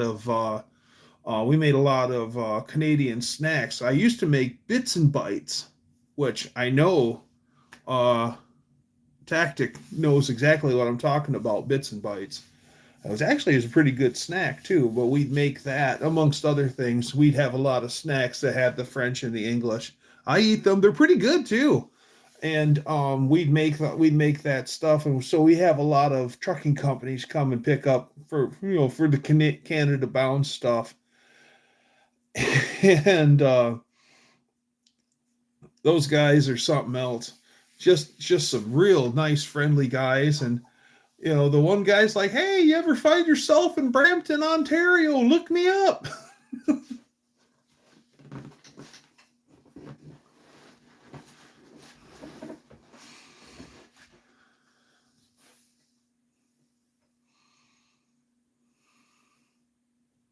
You're Scottish too. Oh, geez.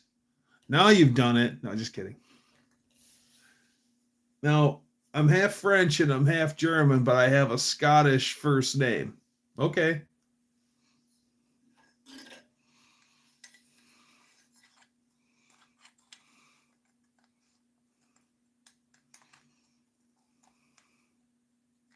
Brampton comes alive. Do you feel Canadian?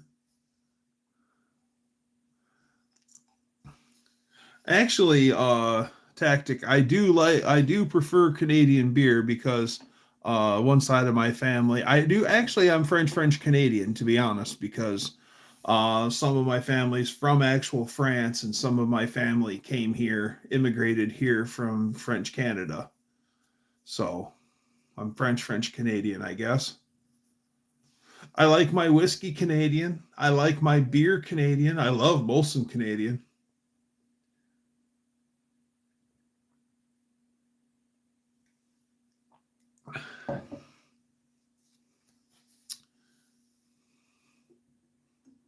Stan Rogers live. Bob Mayo, everyone. Bob Mayo. Dino. Hi, Dino.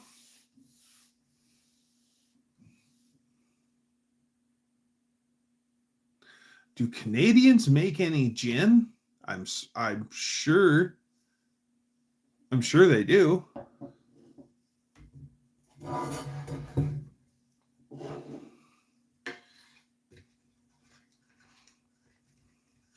I'd like to get my hands on some black spruce. If I can find black spruce, I could make spruce beer, but it has to be black spruce.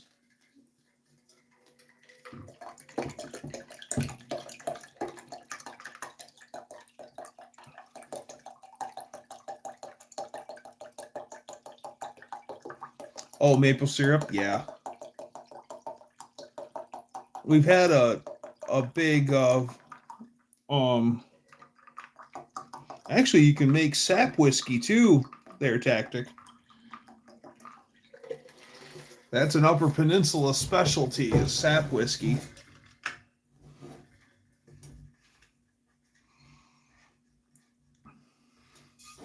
With the warm days and the cool nights, it's almost like March.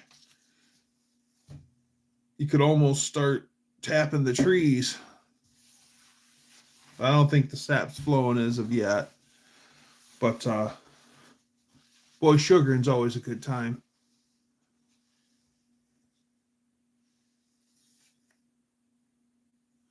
I live here and I've never tried our best drink, sap whiskey. Okay.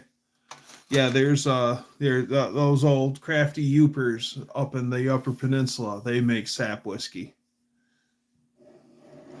Made famous in the movie Escanaba into Moonlight. With a sap whiskey, I need a beer. He needs a beer. With a sap whiskey chaser. With a sap whiskey chaser. My chubby took a shit. Snowmobiles and chainsaws. You would be very surprised how much the lumber industry is up there in Canada. Oh, it's just water. Ice water.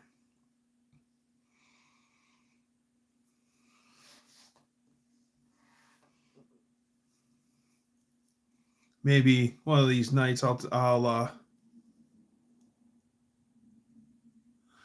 you look young, but you're older than me. Take a guess tactic. How old am I? Nobody help him. How old am I? Just guess.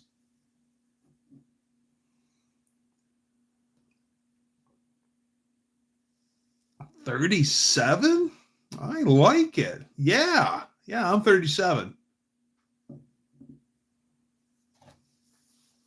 Guess again.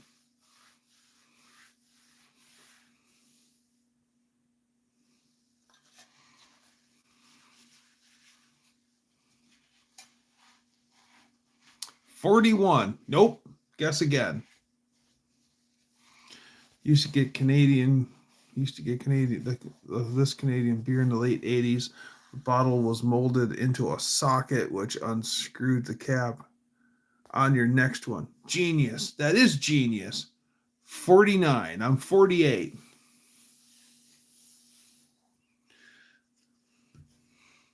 Yep, I'm 48 years young.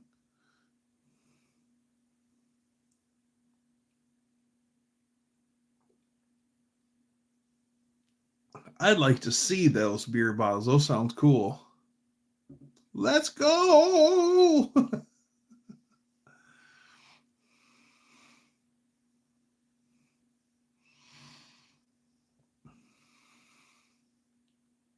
Oh, fitty.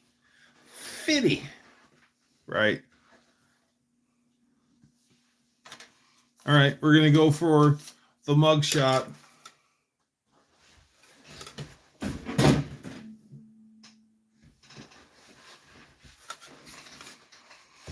Passed for 37. Yeah. Had a blue label. Huh.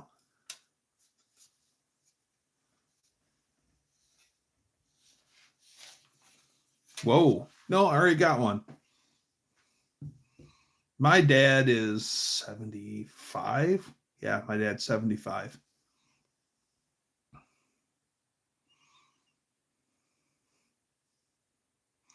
It's backwards, so it looks like it says AI.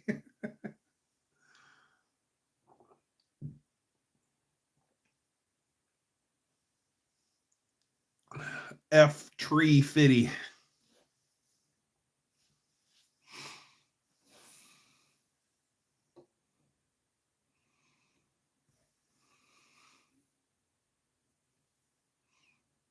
My mom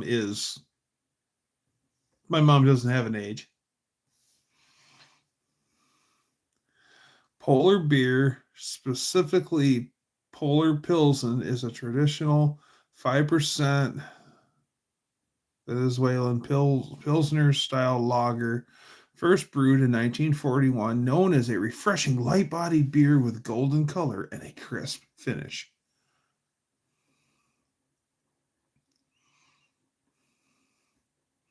I like Pilsner. Stroh's is actually a good Pilsner. It's a Bohemian style Pilsner.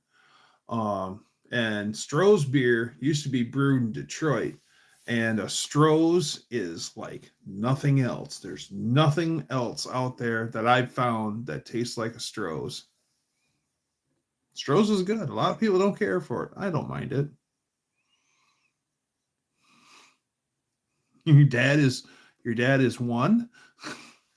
Oh, 71. Gotcha.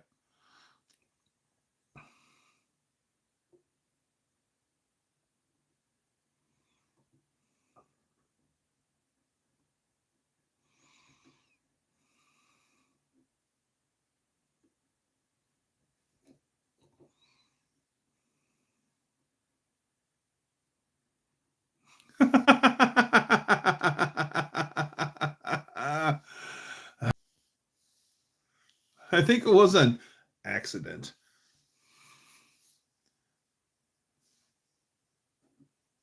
That's right. He was an accident. Just like Bob Ross says, we do not make mistakes. We only have happy accidents.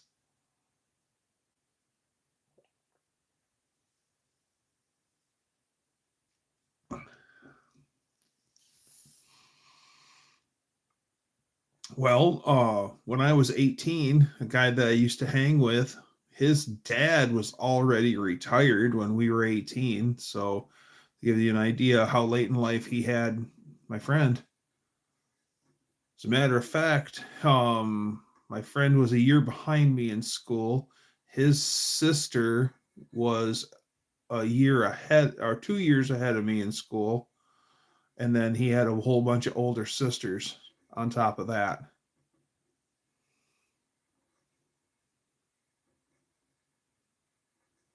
God chose us, not our parents. No, that's a good point.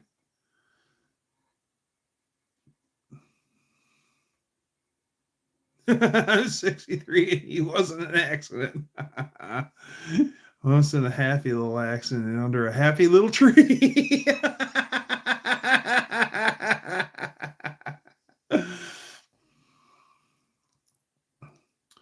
Ooh, my favorite is New Glarus Cherry Ale from New Glarus, Wisconsin, or good old Guinness Stout. Yeah, Guinness is good.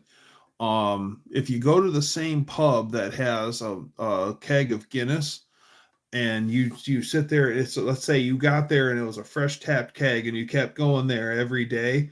As you get through that keg of Guinness, the beer flavor changes.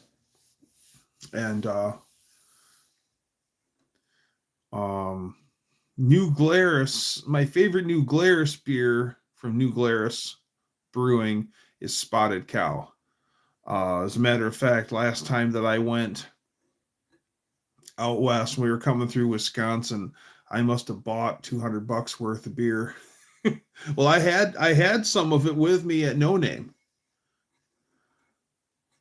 Killian's Red is pretty good. So is Leinenkugel Red also.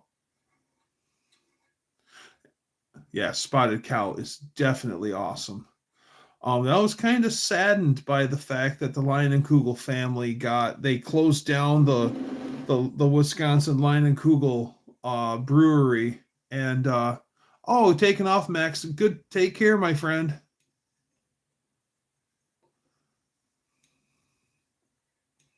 Good seeing you. See you tomorrow with Buff and Kim. Sorry to hear my new Glarus is acting up. Ha ha ha.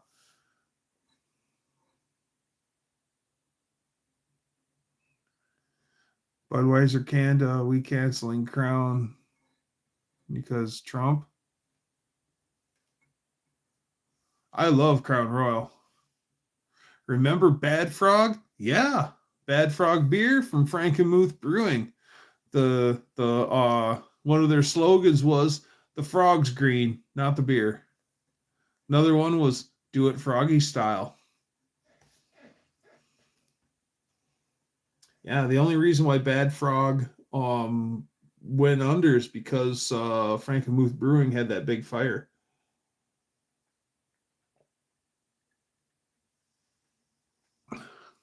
Billy beer, yes.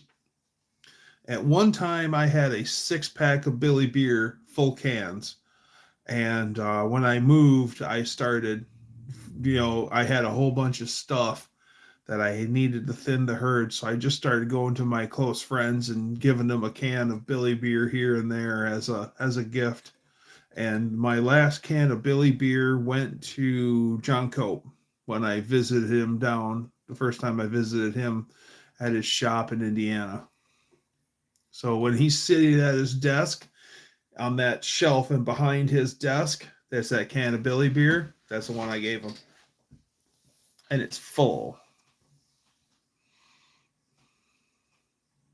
We can have our differences. You're fine, Tactic.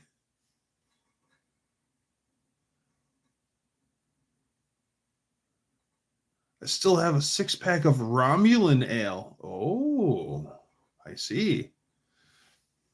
Do you also have Klingon ale? Klingon beer?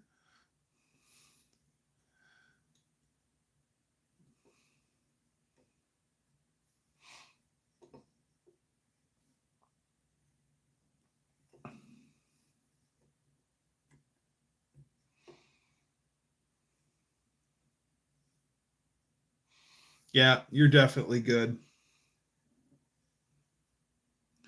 It's Klingon the next morning. Well, I mean, it's late enough where I can tell this joke. What does Star Trek and toilet paper both have in common? They're both circling Uranus in search of Klingons.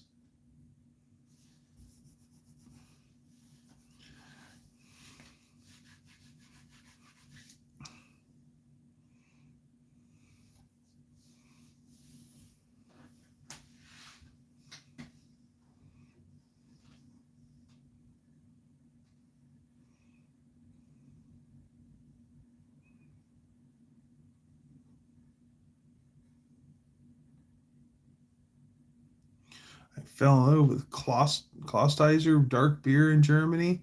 My friend brought me a a German beer, and it was a strong beer, like it was real high ABV. But it was very very tasty. Yeah, dark beer can be really good.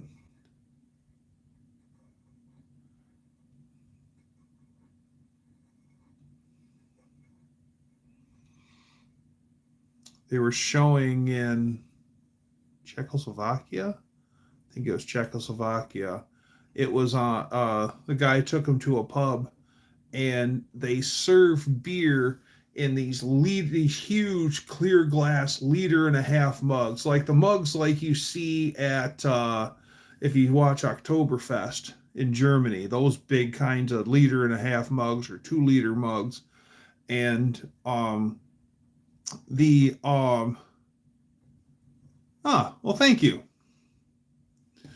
And there at in Czechoslovakia, you when your beer gets down to 3 inches of beer, they bring you another beer. Like here in the States, it's, do you want another drink? Yes, I'll have another drink. There it is, they bring you more beer until you say, I'm good. Oh, thank you. So yeah, it's weird. There it's book 'em Dano. So there, yeah, they bring you beer until you say stop. So yeah, that's crazy.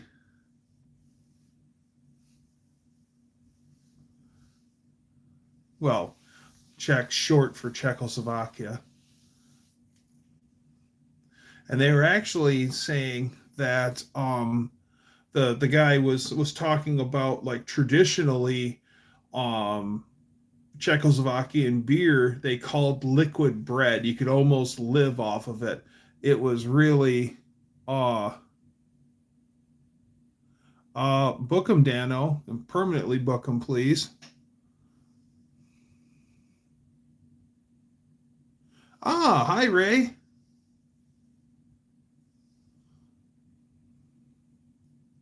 And they actually said that the beer was like, you could almost, it was almost a meal within itself. And then the beer that they had looked like a normal beer, you could see through it. And Oh, tactic. It was that there was someone talking smack, and I had my mods take care of them.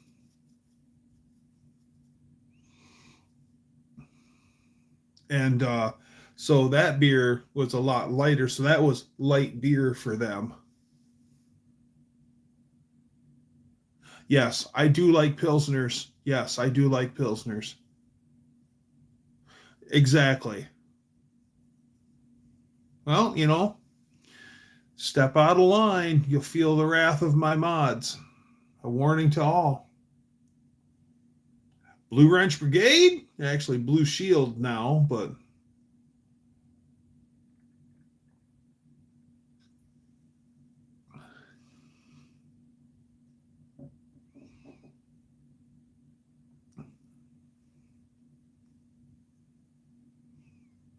what actually is funny is the whole when light beer, I can kind of see how light beer is for alcoholics. I can kind of see the thought process behind that because like Miller Lite come out with their light beer, which started the whole light beer craze.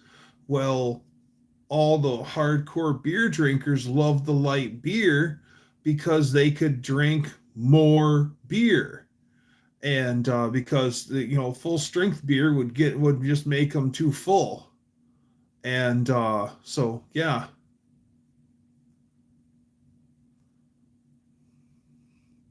I drink because I don't want to slosh it around in me. So yeah, the light beer was those guys could drink more beer, so it kind of makes sense when he says that because boy,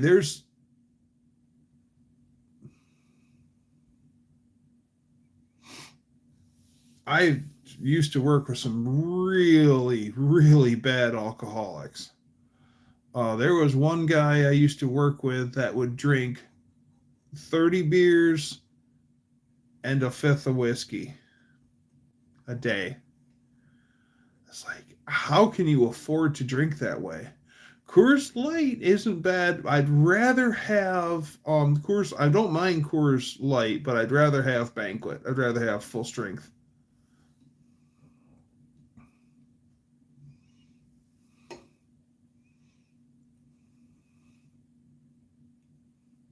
Hi, bye, hi, bye.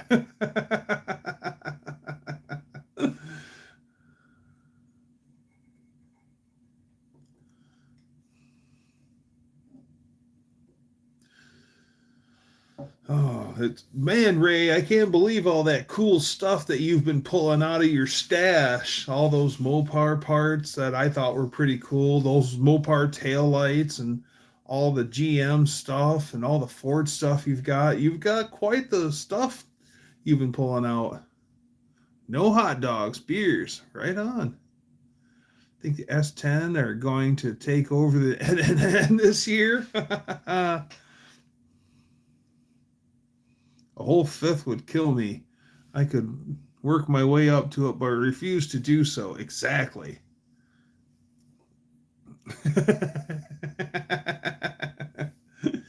Well, Mohawk, you need to come in with a screaming fast Dakota. We could do like half truck battles. We'll do Ford Rangers versus Dakotas versus S10s.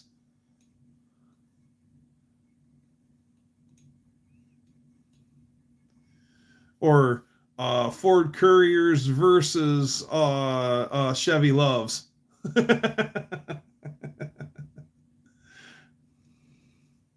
Are you threatening me? I am the great Cornholio. Peppermint schnapps. Yes. Used to be one of our ice fishing turbo. Yeah, Dakota. That'd be cool. We used to drink a lot of peppermint schnapps when we go ice fishing. Um, and sometimes we'd go get the super schnapps. That was 101 peppermint schnapps. And another a drink that, or a lot of times ice fishermen, it would be peppermint schnapps or blackberry brandy Or you could make the drink that's called the snowshoe, where it's 50-50 blackberry brandy and peppermint schnapps. And the old schnapster. Oh, yeah, the old schnapster will bite ya in Dodge D50s. I haven't done the swap meets since I started the No Name. I need to get some of this quality pre-owned merchandise into car parts. Yes. I mean, all those Mopar parts that you had at New in Box is way cool stuff, but I don't know what I'd do with it. Yeah, Chevy loves Ford Couriers and Dodge D150s. Well, when half pints all together, at least Colleen will have the D150s representing.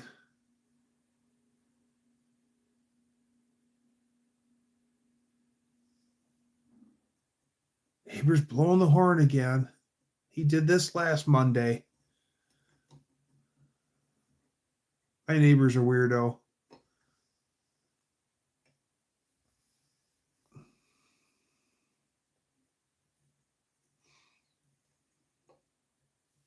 The other Elkie Dan.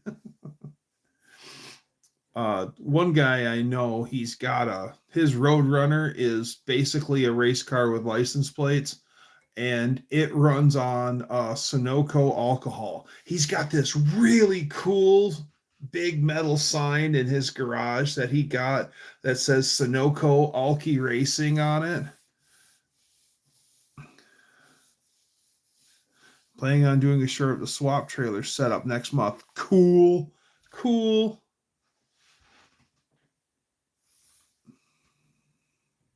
And so one day he turns to me, he goes, "Wanna go cruise in the Roadrunner?" I'm like, "Yeah." He goes, "Gotta help me, drain it down when we're done, because I gotta put it away empty of fuel." And he explained how the alcohol will attract water and rot everything out. So fueling it up was no problem. We just dumped alcohol in the tank and hit the pumps, and everything primed up, and away we went.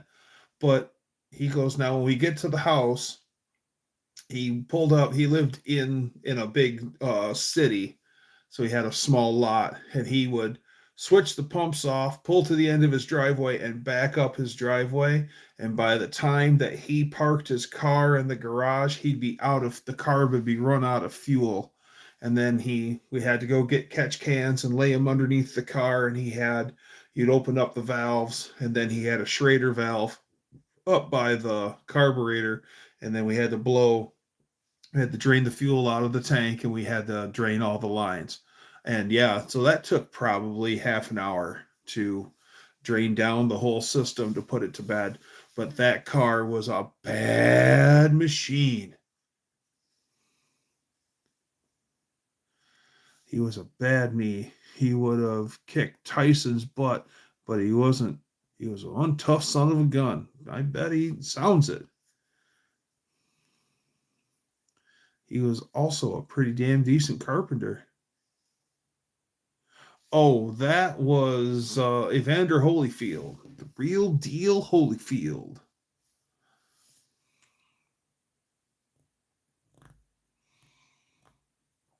You're going to the indie swap meet to pick up parts everyone is bringing to me at the swap meet, and they'll see what else they can get at the swap meet. That's right. Scott was nice enough. I found some gold anodized Moroso big black Chrysler valve covers that he went out and picked up for me. So I got those in my truck, and I'm all excited because I think those. Oh, Tom, what's happening, my friend? Good to see you. Tom from New Guys Guitar.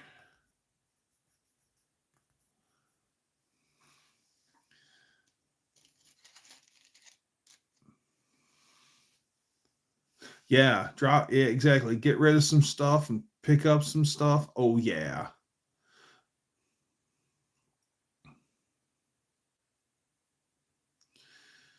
Hey, here's an idea. one dummy said to another, let's take Everclear, the alcohol, add some cocaine to it, call it Ouzo, because it's killer. Man, Everclear just got off Pickle's live stream. Oh man, picking with Pickle. I haven't heard from. We were me and I seen Scott on Saturday. We were talking about Pickle.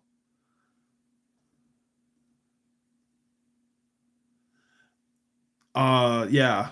Well, I mean, I think Ouzo is just Zambuca, and Zambuca has that black licorice jelly beans thing. Jägermeister I used to really like, but I can't. I won't drink it anymore just because as syrupy as it is and it sticks in your system. And then because it Pickle is YouTube channel Picking with Pickle. He's I think he's in Labrador or Newfoundland. He's a Western Canadian, and he's or Eastern Canadian, and he's just a super guy. God, he's a super guy.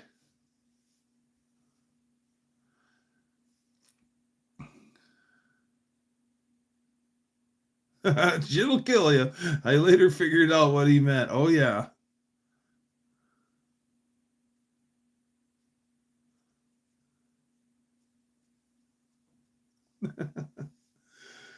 I'll get there, Wendy. Even if I do get my 500, I still don't have a race vehicle as of yet. So the only thing I'll be running at the No Name Nationals is my mouth, just like I am now. Because I'm not running I won't race my daily. Because if I mess that thing up, I have no way home. Or no easy way home, I should say. I'll make it home one way or another.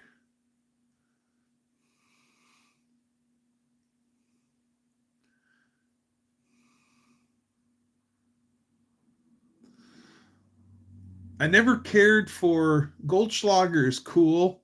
I remember one lady that I used to work with. She was the minute she found out that that was actual gold and Goldschlager, she went out and bought a fifth of it, and then she filtered it to get the gold out, and then um and then tried to turn it in. And of course, it's like pennies worth of gold. And she thought that she was going to make big money because it was gold. Now, Dougster, live on the edge a little bit. Ah, yeah. With I racer, I know my luck. I'm one of those guys that, you push it and you're going to pay. I've had it. And I've seen, Rumplemans. Yes, Rumplemans. My uncle used to have exactly, Wendy. I'll have my 500 when the time comes. She later thought she invented a perpetual motion machine. Yes. Yeah, it's gold leaf flakes. But yeah, she thought that she was going to filter that gold out. And yeah, to quote GB, watch out for those loose lug nuts. Those loose lug nuts come back to bite me. And the craziest thing of all, guys, is I'll say this until the day I die. I did not think that I had a broken. I didn't think I had broken wheel studs. I felt a shake. I felt a little shift and shimmy in my truck. I thought it was the trailer. I could not believe that I had 3 broken lug studs and 2 loose lug nuts. I mean, there was no way I was making it very far out of the No Name. But I hooked this generator straight to this DC motor, and then I used something else to start it. Yeah. It's that the me and my friend Dusty when we went across the state, we had plenty of time to talk, and yeah, we got talking about perpetual motion machines. And it's so bad with perpetual motion machines that the patent office will no longer accept applications for perpetual motion machines because people just, they're like a dog with a bone with it. They think the only reason why every other perpetual motion machine has failed is because they didn't use their idea. There was a company I heard of, or some lab or whatever. They made a machine that generated power, and it was spring wound like a clock, except on a much larger scale. And they wound the thing up to full tight and let it rip. And the only time they ever did anything load wise was they just would check to make sure that it was still creating power, but they never put a load on it, and they let it wind itself down to zero, and it ran producing power but not load for like 400, we'll say 400 days. When I just realized when you arrived at Sykeston, the wheel was probably hot or warm and larger. When you just went to leave, it was cold and smaller, hence the lugs looser. Oh, it was everything. The two lugs that were on it were still on it. They were finger tight. It was scary. And yeah, nobody wants to make and sell a perpetual power generator. Nobody would make any money. Exactly. But still, wouldn't it be cool to, it's always been the fantasy is, make something for nothing. But the only perpetual motion machine I've been around is the Earth. Well said, Ray. Well said. So this company or this lab or whatever it is, they let the thing, it ran for 400 days, and then they wound it back up, and then they got a low wattage bulb, like a 60-watt bulb, and then they wired it up and then let it power that light bulb. And that machine ran for like 100 days under load, just to give you an idea how much juice it takes to run just that one bulb. So yeah, it's and then there's all the losses involved and everything. And I mean, there's people that still go with that whole, just like Dan said, I've got this motor, and I've got this generator and this motor, and then it's one's going to power the other.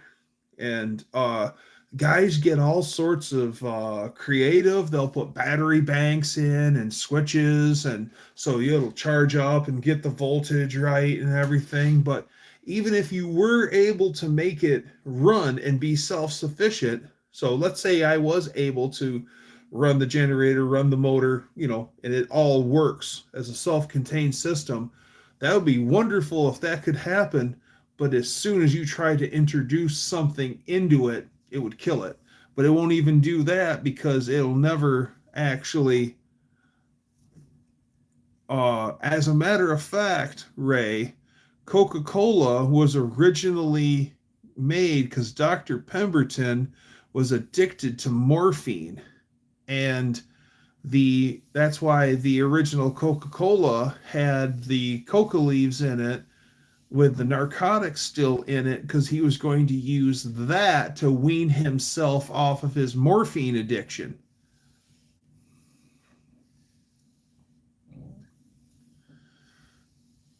So that's why there was still the narcotic in original Coke. Yeah, let's use cocaine to wean yourself off of morphine. Wow. You need an equal load or more on the generator end to move the load from the motor end. Exactly. And you just can't. And it takes more of one than the other can give. It's not. Yeah. I mean, in theory, it's one of those things, because every gearhead has thought about it. You're like, why can't I take the motor and put make it self-sufficient? And now he's partying with John Belushi. Yes, he is partying with John Belushi. Perpetual methane gas. Exactly. Parasitic loads for perpetual motion. Exactly. There's so much loss. That's what I was trying to say. Exactly. Thank you, Racer. You said what I was trying to say. Yep. Yeah, but I mean, we've all thought about it. How come I can't do it? Well, it can't be done. There's someone I know that's got perpetual motion on his brain, and I'm like, it won't work, and he still tries. The last time that he tried a perpetual motion machine, and it was well thought out. I mean, I gotta tip my hat to him for at least trying to use his noodle and actually trying to build something to make it work. He has a pond on his property. He had the well company come in and punch a real shallow well, and then he had a short, very short, non-potable well put in, and then he had a well pump put in there, and then he's got a solar panel that runs the well motor, and then so the sun pumps the water, and then it runs to a water wheel, and then that is how he generates power, and then it runs back to a battery bank in the barn. And I'm like, it's not gonna work. He goes, it's gonna work, it's gonna work. And he's just one of those guys. It's like, it's gonna work. And he tried it. It actually functioned, but he never generated near the power that he thought he was. And of course, I just almost $2,000 in my van in the past 2 months, but now I got a whole new front end and shocks in the back. Oh, I bet you the van drives like $1,000,000 now, Wendy. It was a nice riding van when you took me around in it at No Name.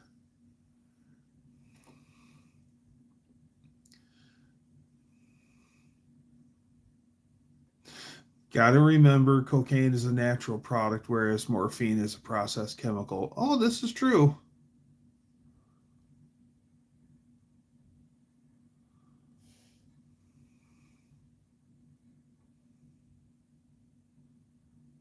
Physics. Even the sun is not a perpetual motion machine. Energy is not created, just transformed. Just transformed.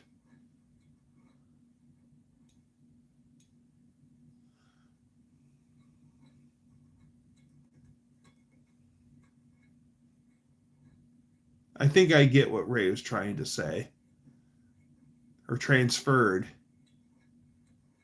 Yeah, you can't create it. All you can do is like gasoline. You take the liquid fuel and you make energy from it, but you're using something to make something.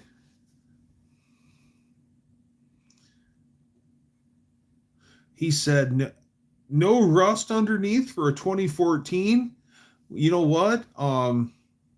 Then Wendy, you and Don should invest in some fluid film for the underside of that van. If she's now 12 years old and she still doesn't have any rust, fluid film it every so just convert it to a different type. Exactly.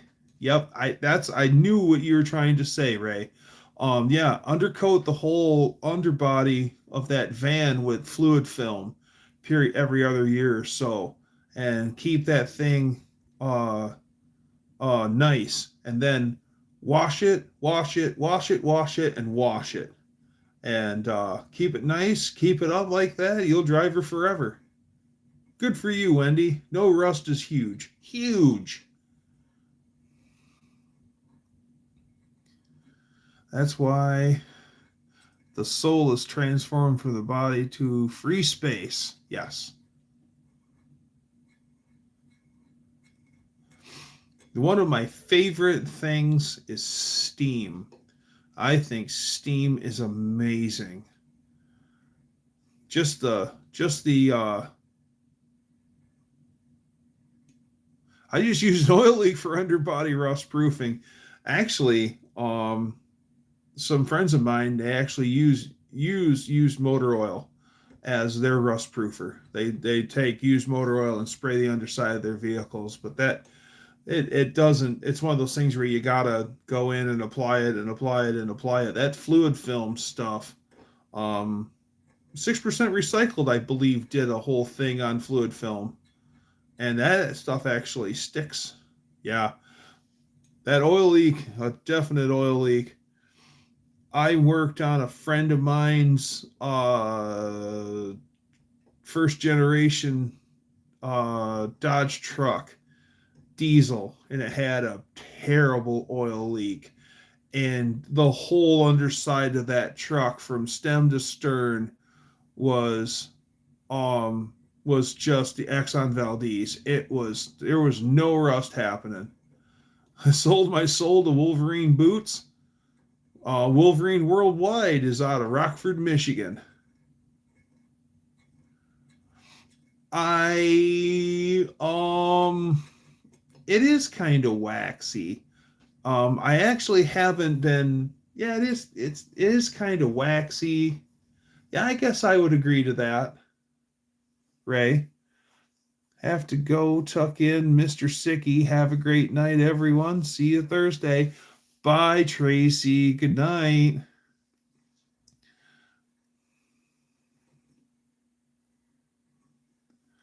Undercoating it. There's a guy in town that did my son's truck. Okay. I'm not a Wolverine guy. I'm a Red Wing guy. My work boots are Red Wings. That's what I'm wearing now. I have a certain model of boot that I wear, and I think I'm on like my sixth pair. And they're expensive. They're expensive. They're over $100 a boot now, but I get a long life out of them. And so yeah. Bye, old Mac. Oh man, we're up to 2.5 hours. Okay, this is where Dan goes, no, because it's getting late. So everyone, thank you for coming. I, as always, enjoy hanging out with you every Monday. And no,